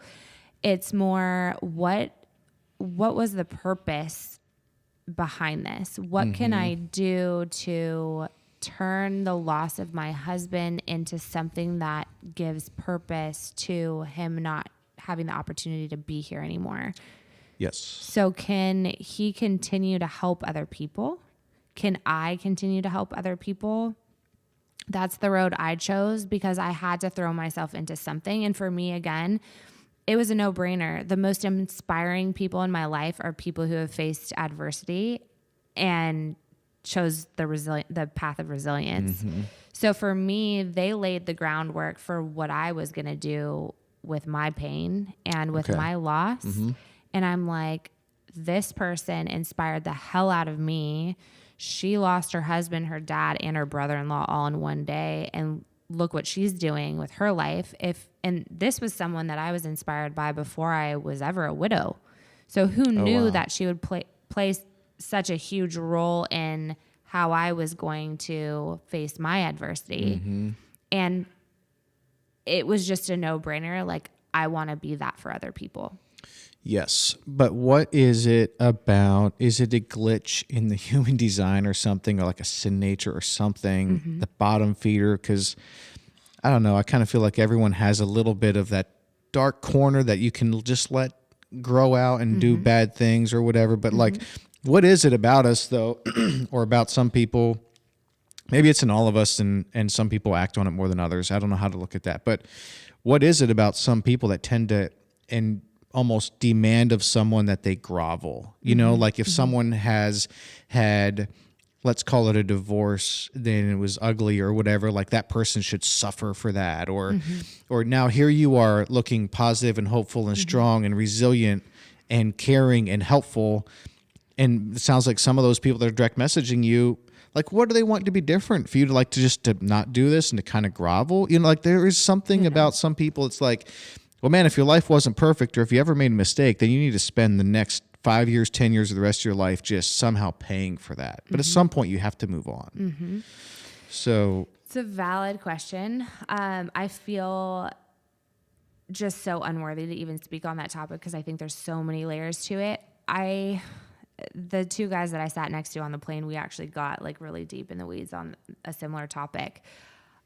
For me, I feel like I was born with this fire in my soul, and I just was always rooting for the underdog. I was always sticking up for people. I am a rule follower. My heart is so empathetic. I feel so deeply for other people and their pain, and I am so cautious of trying my best to never make someone feel bad. All of that kind of ties into who I am today. Like, I think my mentality since I was a little kid, and I didn't know what it was called then, but now, is I want to leave people better than when I found them. Oh, I love that so much. Yeah. It's one of my favorite things that I've ever heard, and something I've never related to more. And for me, it's hard. I had the most amazing parents, but what's interesting, and my sister is amazing, but we're so different in so many ways that I'm like, how are we raised? And she has a bigger bleeding heart than I do. So don't think that that's how we're different. We just live our lives differently, and things that are important to me are not to her, and vice versa, just superficial things. But we were raised by the two exact same parents. So how are we so vastly different in so many ways? So it's hard for me to understand that the idea that this is learned, and I think it can be, but I think a lot of this victim mentality, I think it is environmental too. You know, how did your parents respond to adversity in their life? Yeah. Like, who were you around when you were experiencing adversity for the first time? What did that look like? And some of the most like victim mentality type of people in my life, throughout my life experience so far, have also been like attention seeking. So they just want that attention, no matter if it's negative, positive, you know, they just are craving attention of some kind. I hate that. I don't want, like, if I'm dealing with something hard, I like to deal with it on my own, because I like to be the light. I like to be the person that makes people feel good and see the positive things. If I'm going to cry and break down, or just I'm not feeling like I am in the best place where I could be on, like, I want to do that at home, you know, and by myself. Not because I find shame in it. I like doing things like that on my own. I like working through my stuff and my dark days by myself. And I'm usually the person that everyone else calls when they have their dark moments. And I enjoy being that person. I'm flattered. But it's such a complex, like, the why behind, why do you choose to be a victim, and why are you able to choose resilience? I don't know. I don't know. Yeah, I agree with your thoughts on environment. I think people's environment is, we like to think like we're self-made and we can do it on our own. The truth is our environment matters a whole lot. Oh my gosh, yeah. And sometimes you have to have a different environment to get a different outcome. Yeah. And also, no one's beyond hope. Like, if you have been living in a victim mentality for whatever those reasons are, I don't care what your age is. Like, well, you can change. Everyone can still change. Yeah. It just takes it might, of a switch. Yeah. And it might mean changing an environment, or it might mean changing some things, but no one's beyond hope. I really believe that for sure. Yeah. How do you then have down days, super dark nights, and if so, how do you get through that? How do you handle that? Yeah. So I just have a rule that when you're experiencing pain, it's something that I think you need to lean into. I thoroughly believe that that's how I am getting through grief in the healthiest way that I know how, is knowing when to seek out help. I went to grief counseling immediately after Josh passed away. If you ever have somebody in need of hospice care, I hope that you don't, but in your local Alive Hospice was incredible. They actually offered 35 free grief counseling sessions if your loved one passed away at their facility, which is invaluable. Most people don't go. I am, again, type A. Like, if I'm going to grieve, I'm going to do it the best way possible, you know? Like, sign me up for all the classes. Yeah, it doesn't really work like that. But my grief counselor was awesome and gave me very realistic expectations right off the bat. She was like, listen, I can kind of get a feel for the type of person that you are. And I just want you to know that this pain is never going to go away. It doesn't matter how you choose to grieve, right? Yeah. The best analogy I've ever heard, and I would love to get your take because you've had an extraordinary loss in your life. I wish I could remember her name and give her credit for it, but this girl wrote this grief analogy on Twitter and it went viral, and it is the best analogy. I'm probably going to botch it a little bit, so you'll have to look it up, but it's describing grief in a box. So your grief is this box, or no, you have this box, which is your life, and then you have a huge like bouncy ball inside the box, and there's a pain button on the side of the box. So in the beginning, your ball is very, very large, like almost touching the outer rims of the square or the box. And so, life happens, and life is this box, and it's moving and grooving. So this ball bounces and hits this pain button all the time. So this is like year 1, year 2. Year 2 is harder for me than year 1. I think that's often the case because you're not numb anymore. The veil has lifted, and now you're like, wow, I'm living life, and you're not freaking here anymore. Yeah. Friggin' sucks. Yeah. So what happens is as time goes on, that ball starts to shrink. And nothing else really changes about the scenario. You still have a life, and you still have this pain button. The only difference is the ball is not hitting that pain button as frequently. Yeah. However, every time it hits that pain button, it hurts just as bad as it did on the first week of your loss. The pain never changes. Yep. It's how frequently you feel it is what changes. Yeah. You have more days filled with joy and happiness and not being stuck in those dark places. And that's an analogy that I like to share with people very early on in grief, to let them know this is going to hurt forever. So don't expect it to just one day go away. Time does not heal the pain. It just causes you to pivot and helps you learn how to live in spite of it. Yes. But they coexist, right? You have joy and pain all in the same life that you're living. And I don't know, can you relate to that analogy? Yeah, for sure. And what I like about that is that I don't think any of us would actually ever want the pain to go completely away, because that doesn't seem like that does justice to their life and sort of their eternality that's living on within us now and around us and things. And so, because there was an older, wise, wonderful lady from our church who told me soon after Dad died that like things will get better in time. Yeah. And I was 10, and I didn't say this to her, but I remember distinctly thinking that I hope you're wrong, because I don't want it really to get better, because I'm worried about losing some memories or not thinking of them so much. And that, I think, is just something that people don't need to worry about. Like if you love someone, they're around. Like you're not going to forget them. Their memory is alive and well, and it's okay to not feel the searing pain every day, all day.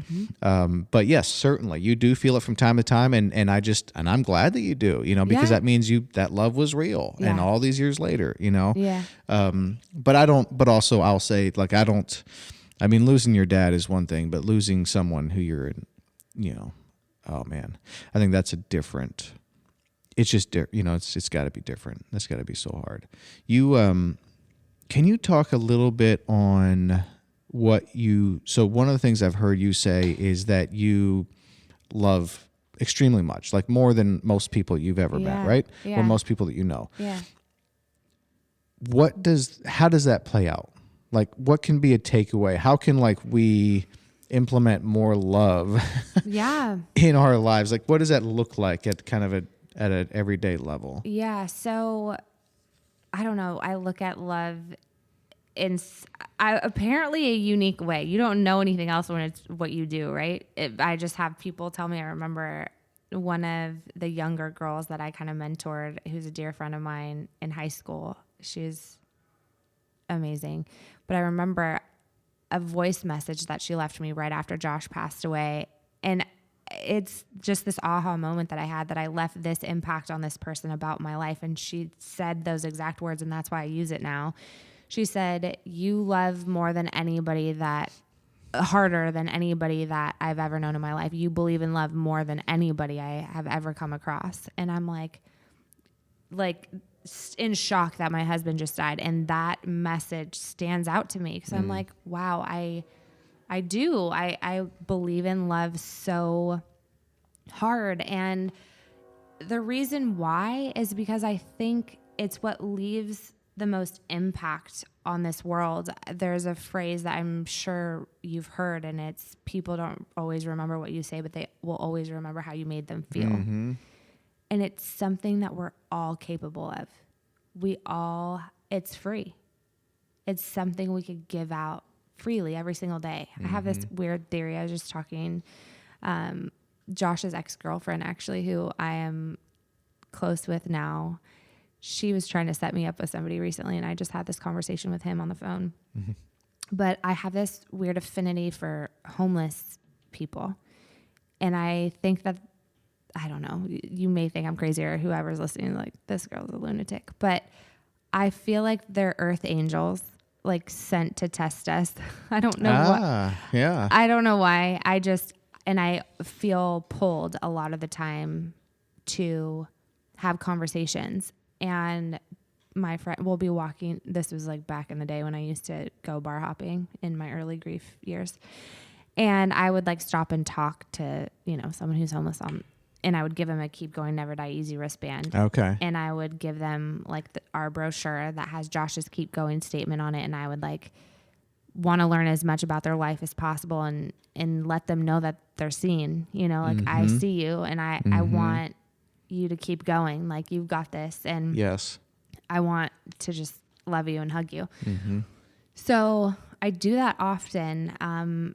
As often as I can, I try and make somebody feel seen or feel loved, because you never know what they're going through. And I feel like that is my duty as a human on this earth, is to give that away freely, and leave as many people feeling better than not. And it could be something so simple, like, and this is not patting myself on the back, I learned a lot of these things from ideas that people have given me along the way, but like driving through Taco Bell and paying for the person behind me. Yeah. Like, I could be having the crappiest day, and me doing something like that turns my day around. Like, just, wow. All these things could have gone wrong today, but I did something that made somebody else smile. Yeah. Or like, maybe I don't have something in my car that I could give to somebody, but I can smile and wave or roll down my window and say, how's your day going? And 9 times out of 10, I bet you that's more important than the $5 bill that you didn't have to give them, Mm-hmm.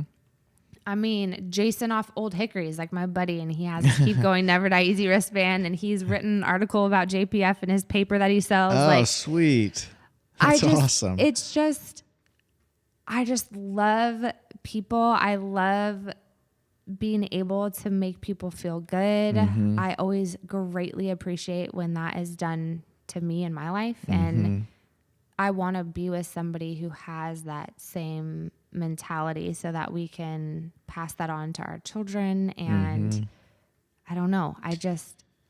There's no greater feeling than true, unconditional, extraordinary love. And I want it for everybody, which is why I shout our story from the rooftops, so that people know it exists, but it can never exist without vulnerability and without risk. Mm-hmm. Being willing to take the risk to fall flat on your face and feel pain. Yeah. Yeah, good word. And I mean, love is the glue, like holding humanity together. I mean, that's even where you get, like, you can't have connection with people without love, and the connection thing, I knew that was big for you too. Yeah. And I think I heard you say something somewhere about like connection is one of the reasons we're here. Yeah. And it's true, because we're all here together. This can't be a coincidence that we're all here on this, flying thing through the space together. I mean, so we're here for each other in a lot of ways. Yes. And so, but you need love. Like, love is like the the conduit through which these connections can happen. And of course you need, transparency and vulnerability and those types of things too. But like it all comes back to love. Yeah. So to see like a super strong, like love emitter, like to run into one like you, like it is encouraging. There's an encouraging aspect to that that just sort of wears off on people. We need to come back around to what you're in the process of now. Yes. So can we touch on that? We can. So yeah, going full circle to that important story in the lobby or the waiting room after getting that news, that's what you're referring to, right? So Josh passed away. It was 4 years ago in December. So COVID did a lot of crazy things for everybody, I think, right? For me, I mean, a lot of us were isolated alone, and a lot of us were isolated in our family unit. For me, obviously alone. So I had a lot of time to think about what is important in my life. Mind you, because I talk about Josh frequently in our love story, and it is a big, I don't know,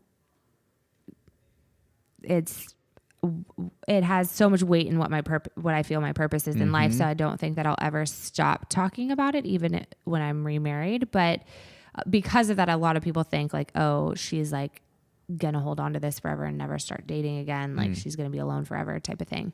Not the case. I started dating probably a year after Josh passed. I opened myself up to the idea of that, and I have been unsuccessful since then. But Okay.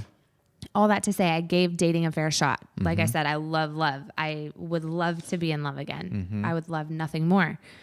But I also am not one to settle. So here we are. Okay. So COVID happens, and I have been now thinking about that conversation for 4 years. And I'm locked in my house, working remotely, thinking what my next move in my life is. And it was during that time that I decided I was going to go through IVF and have mine and Josh's baby. For so many reasons. One, I'm supposed to be a mom. I've always known that. I don't know how it happens or what it looks like, but I raise children. I just know that I do. Oh yeah? You just kind of know that's Yeah, going it's to just happen. on my journey somewhere, we're Okay. going to do that thing.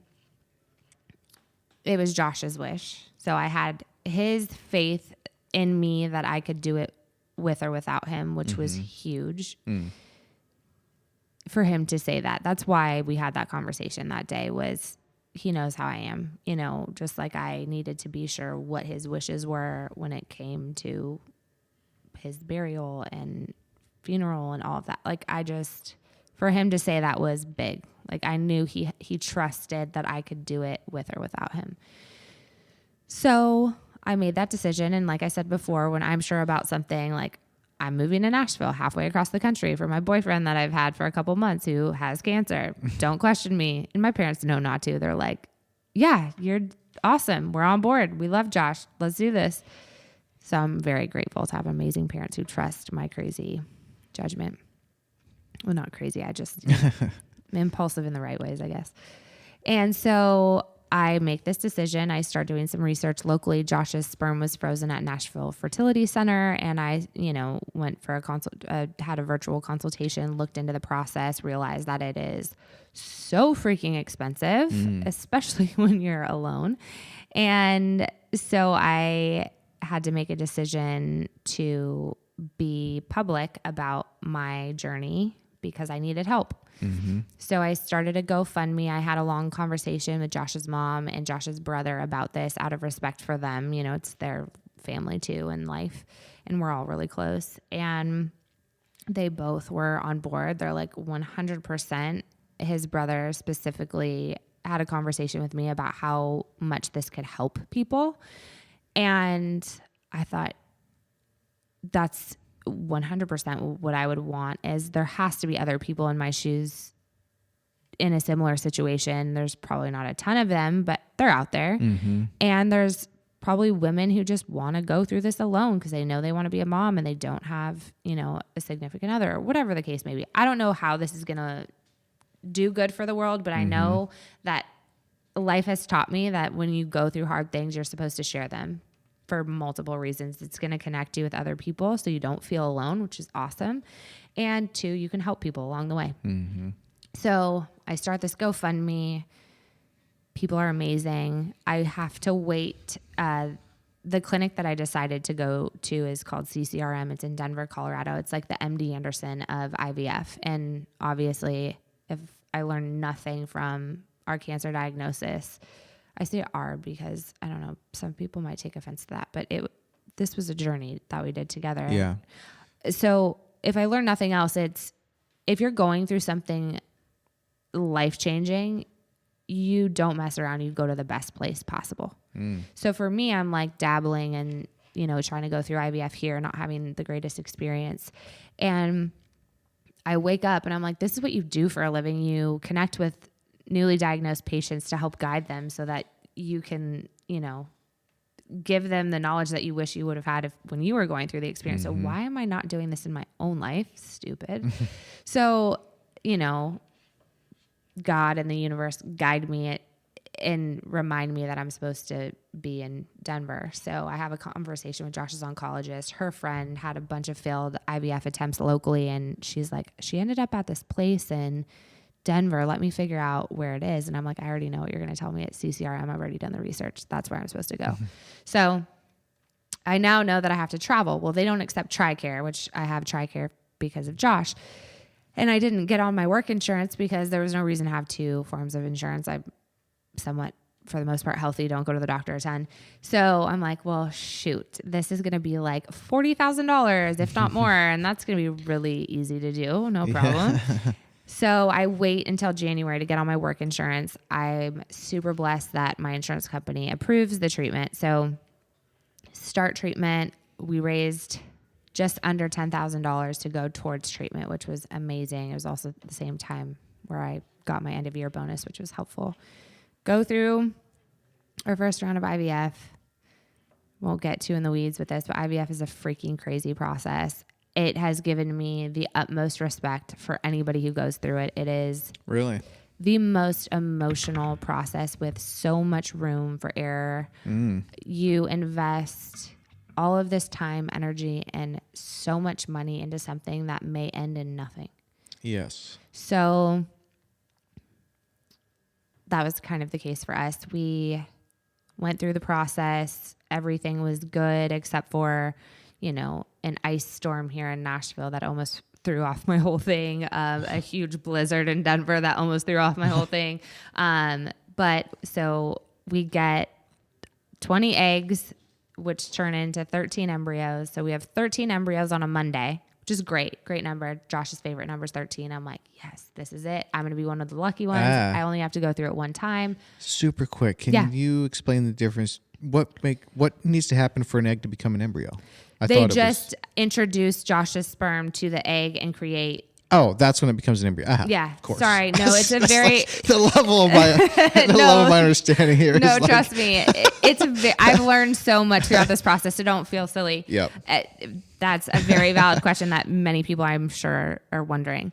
So that happens immediately. So you have this egg retrieval surgery. They go in and they take all your eggs, and then they immediately thaw out the sperm, introduce them, create embryos. So the next day you find out how many embryos actually made it to like where they're producing cells. Okay. Like they can tell like within 24 hours? Yes. Wow. So I knew immediately that they got 20 eggs. And then the next day I knew that 16 embryos were created and 13 were like moving on to the next round. Okay. So then you have to wait 5 days to see like how many you have that made it to that end stage, which is called the blastocyst phase.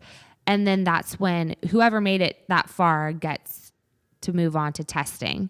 Okay. So testing is like uncovering any chromosomal things.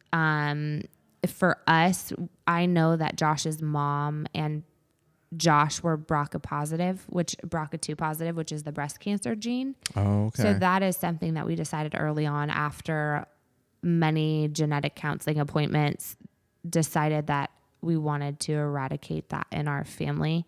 We didn't I didn't. And I was, encouraged as well to not, if we could avoid it, that'd be the best thing. Mm-hmm.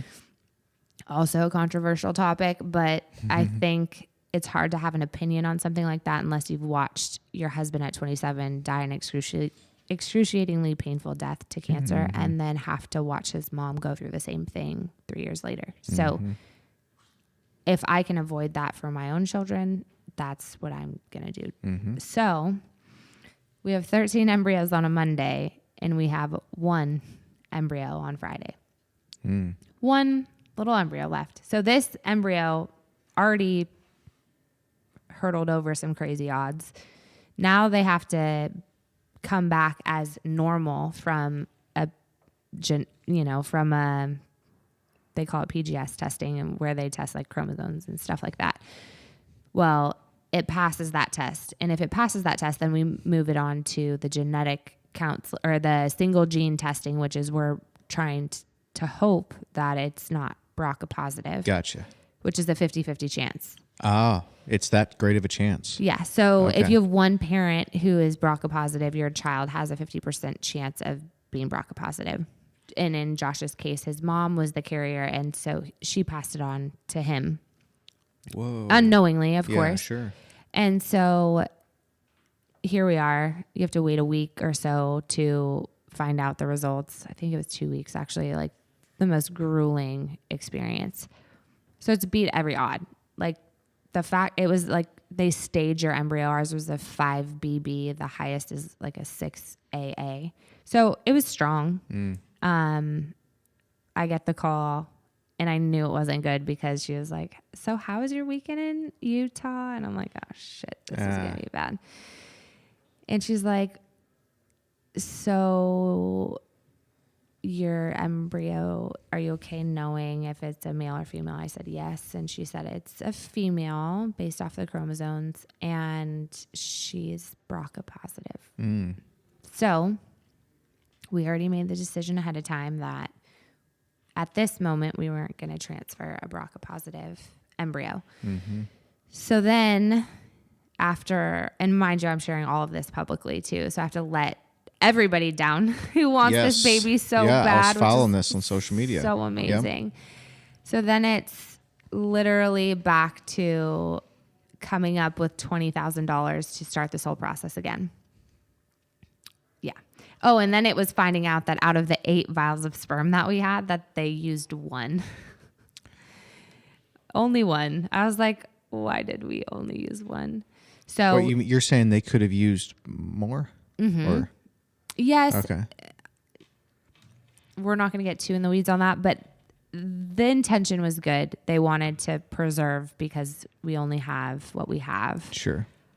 I was like, also, I'm not a millionaire and I also can't go through IVF 8 times. Okay, right. So That makes like, sense.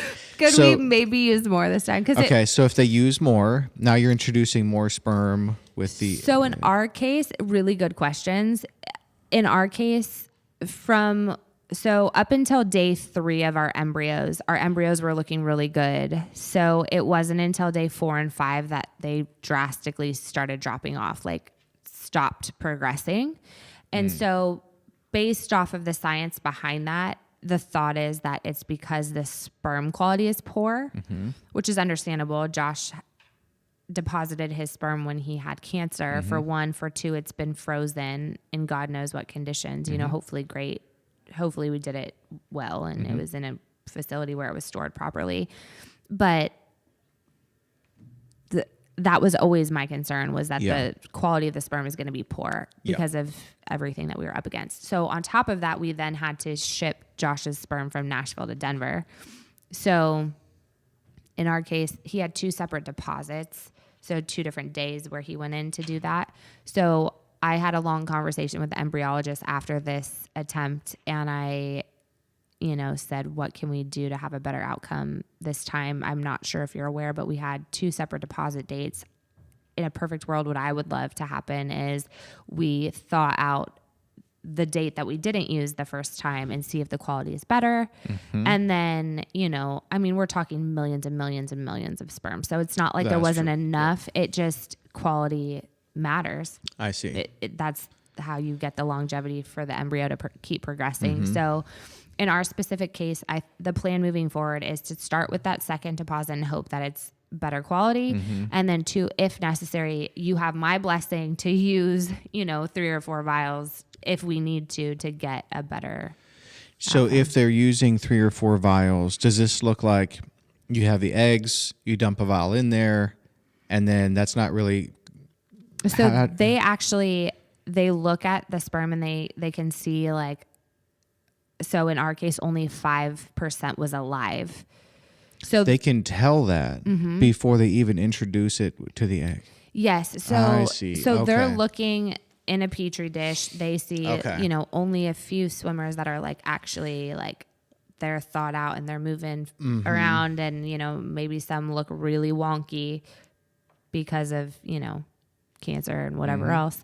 And so they would then hand select which ones to introduce based off of their quality that they can see. And if I'm saying this wrong, sorry, I'm not, also not an embryologist, I only know so much, but that's my understanding of the process. I see. And so in this petri dish, if you use a couple of vials instead of just one, you're going to be looking at a greater sample size. Yes. You're going to have more to pick from. Yes. Aha, I see. Fascinating. Yeah. Okay.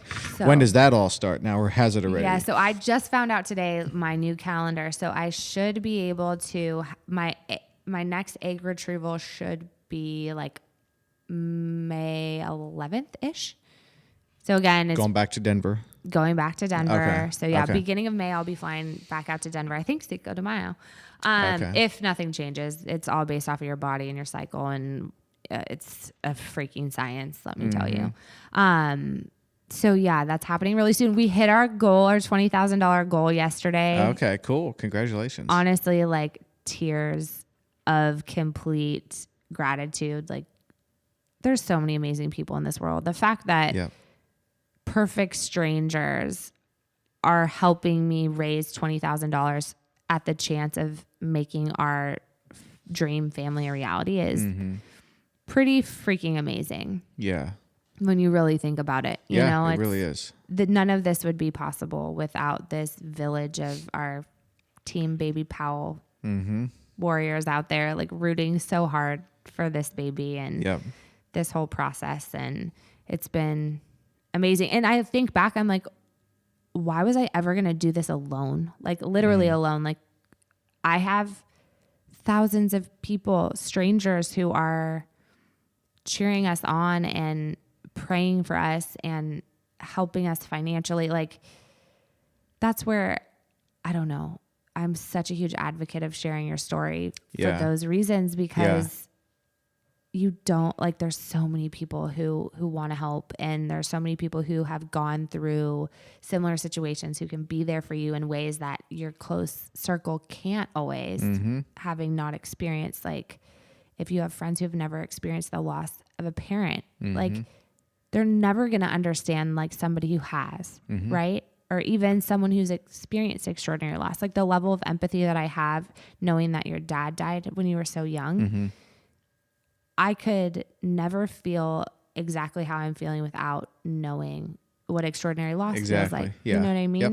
And it's the same, you hearing me talk about my situation, you get it on a level that many people don't, which I wish that nobody else got it, but there's just something to that. And if you didn't share that with me, we wouldn't have the same connection, and this conversation wouldn't have the depth that it has. You know what I mean? Exactly. And that's just what I appreciate about what you're doing. You're not pulling back from allowing people to, you're inviting people into your story and your journey and the love that you've experienced. And that is something that you wouldn't have to do, but you're allowing them to come in and see this and enjoy that and experience those benefits. That person, that lady who reached out to you and said, "That's just helped me love my husband better." Yes. That's an outcome of you sharing your story with people. Yes. Or people going through IVF and are I've had every letdown after every letdown. And then I look at you and you're doing this alone and you're still getting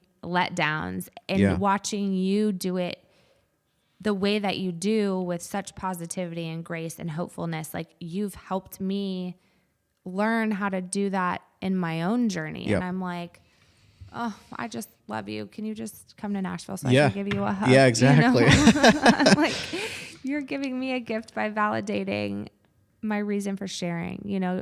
We're all giving each other something. It's just, do we take the opportunity to do it? Yeah, that's exactly right. I don't know how we're supposed to wrap this up. I mean, I do. There's one more full circle thing that's super, super important. So that and May 23rd also. That's it. Oh, that's it? Okay. Yeah. So all that to say, guys, I mean, we could probably sit here for 3 days and talk about life. But so if you didn't gather this, I started a nonprofit in honor of Josh called the Josh Powell Foundation. And we support newly diagnosed sarcoma cancer patients. So if we have events locally, or sometimes we have events, in other states as well, but all of those proceeds go towards these care packages that we give patients on their first day of treatment.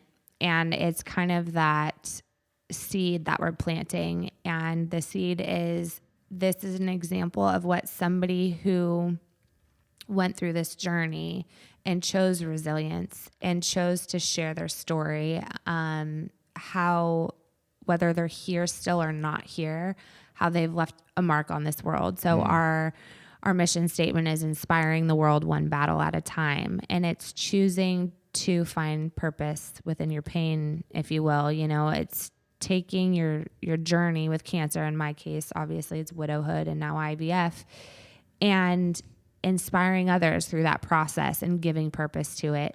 And if that's something that you choose to do, we would love to provide a platform for you to share your story and help others. Oh, okay, cool. And so that has kind of morphed into us also helping financially. Like there's a 14-year-old in South Carolina who has sarcoma and is in the metastatic stage of his cancer. We're getting him a ride in a Lamborghini. He's a big sports car guy. So that's on the list. And then we just helped his family purchase a vehicle because they currently are out of a vehicle to take him to and from treatment. We've, did all the things that we talked about for Leo, and we sent a family on a fishing trip. It was supposed to be for the patient. He wanted to go fishing as his bucket list, and he passed, unfortunately, a couple days after we started our fundraiser, but we sent his family in honor of him on this fishing trip. So we do all kinds of cool things. Just a little background of JPF, but save the date, May 23rd. So if you remember, I said that Jared Neiman was the artist that got us to come to Nashville that weekend. Yeah. So the very last concert that Josh and I went to was Jamie Johnson at the Franklin Theater. And that was in September of 2016. And he passed away in December of 2016. So Josh was in not the best shape at that point. He had a cane and just moving slower.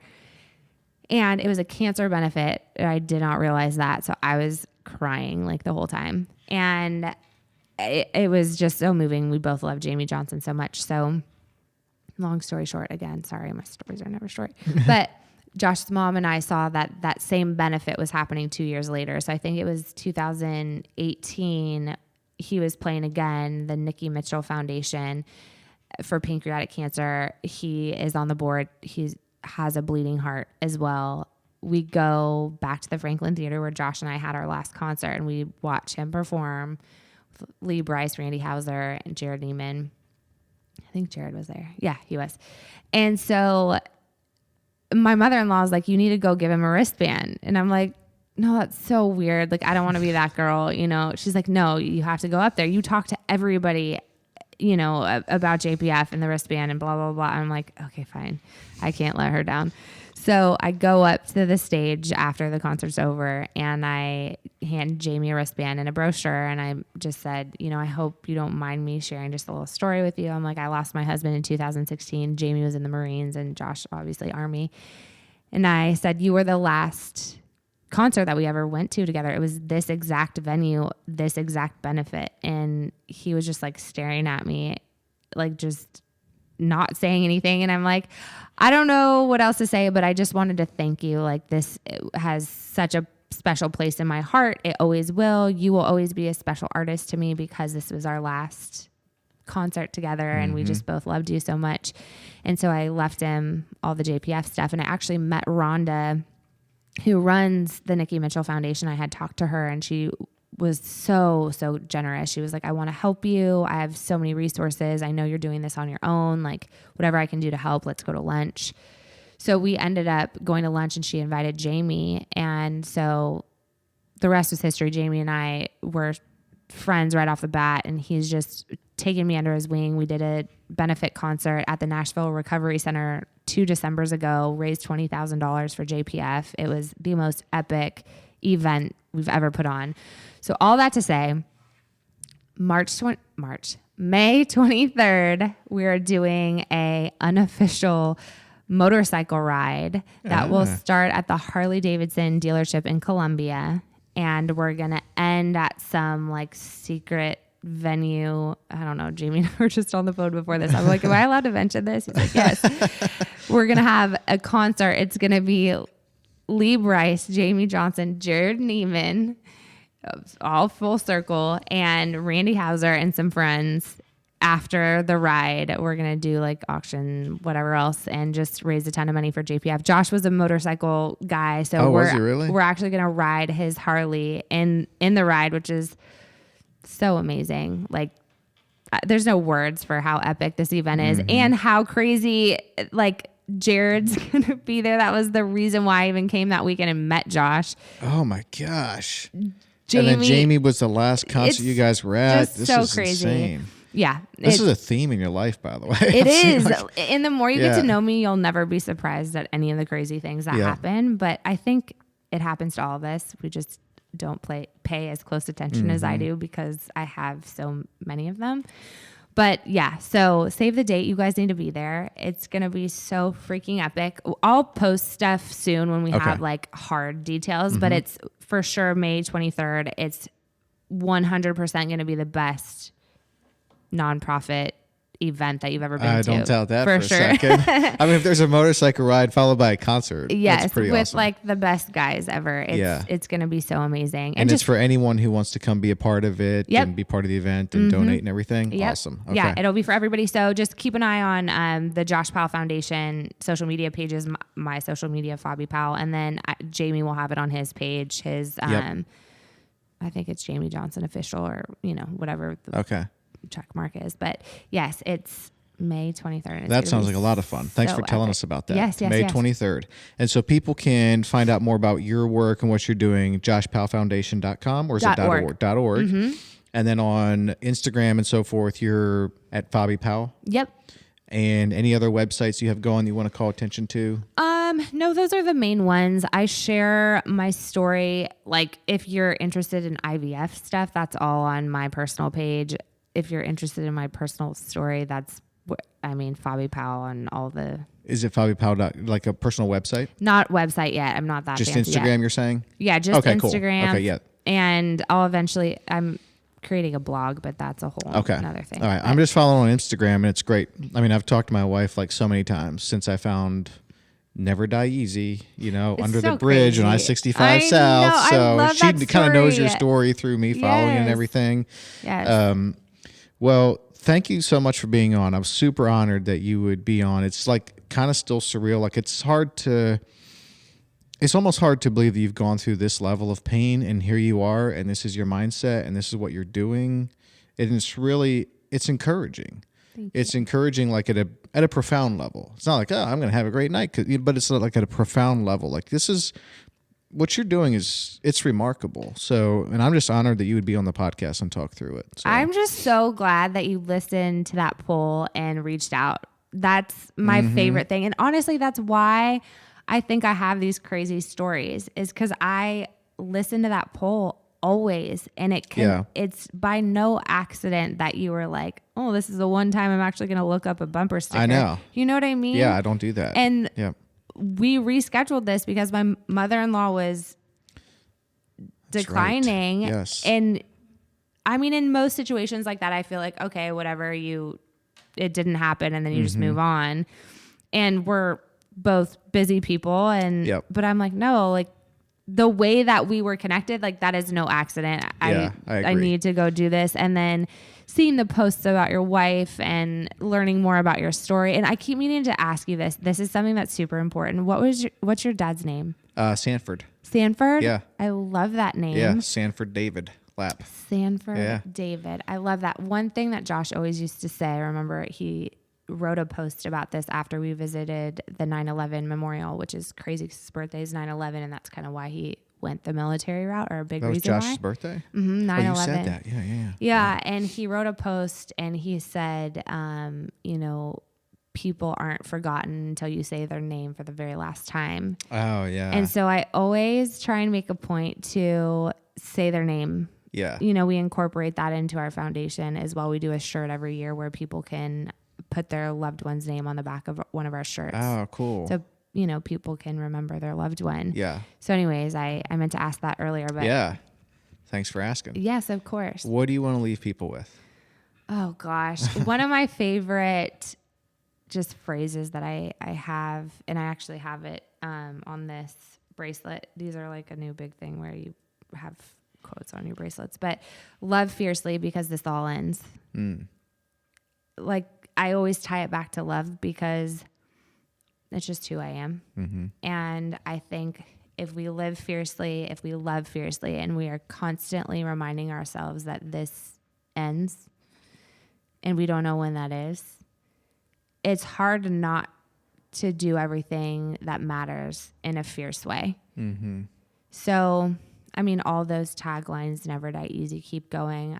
Those were Josh's favorites, and they all mean something different to everybody. But you'll see me. I always have some reminder, because even having the crazy things that have happened in my life, you still forget, you still take life for granted. You still get into your poor me, and you forget to be grateful despite all those things. And so, yeah, if I can encourage you to do anything, it's to risk the things necessary to experience extraordinary love in your life, to live as if you might not be here into your 80s, and I promise you, you will not regret what happens to your life when you choose to live it that way. Yeah.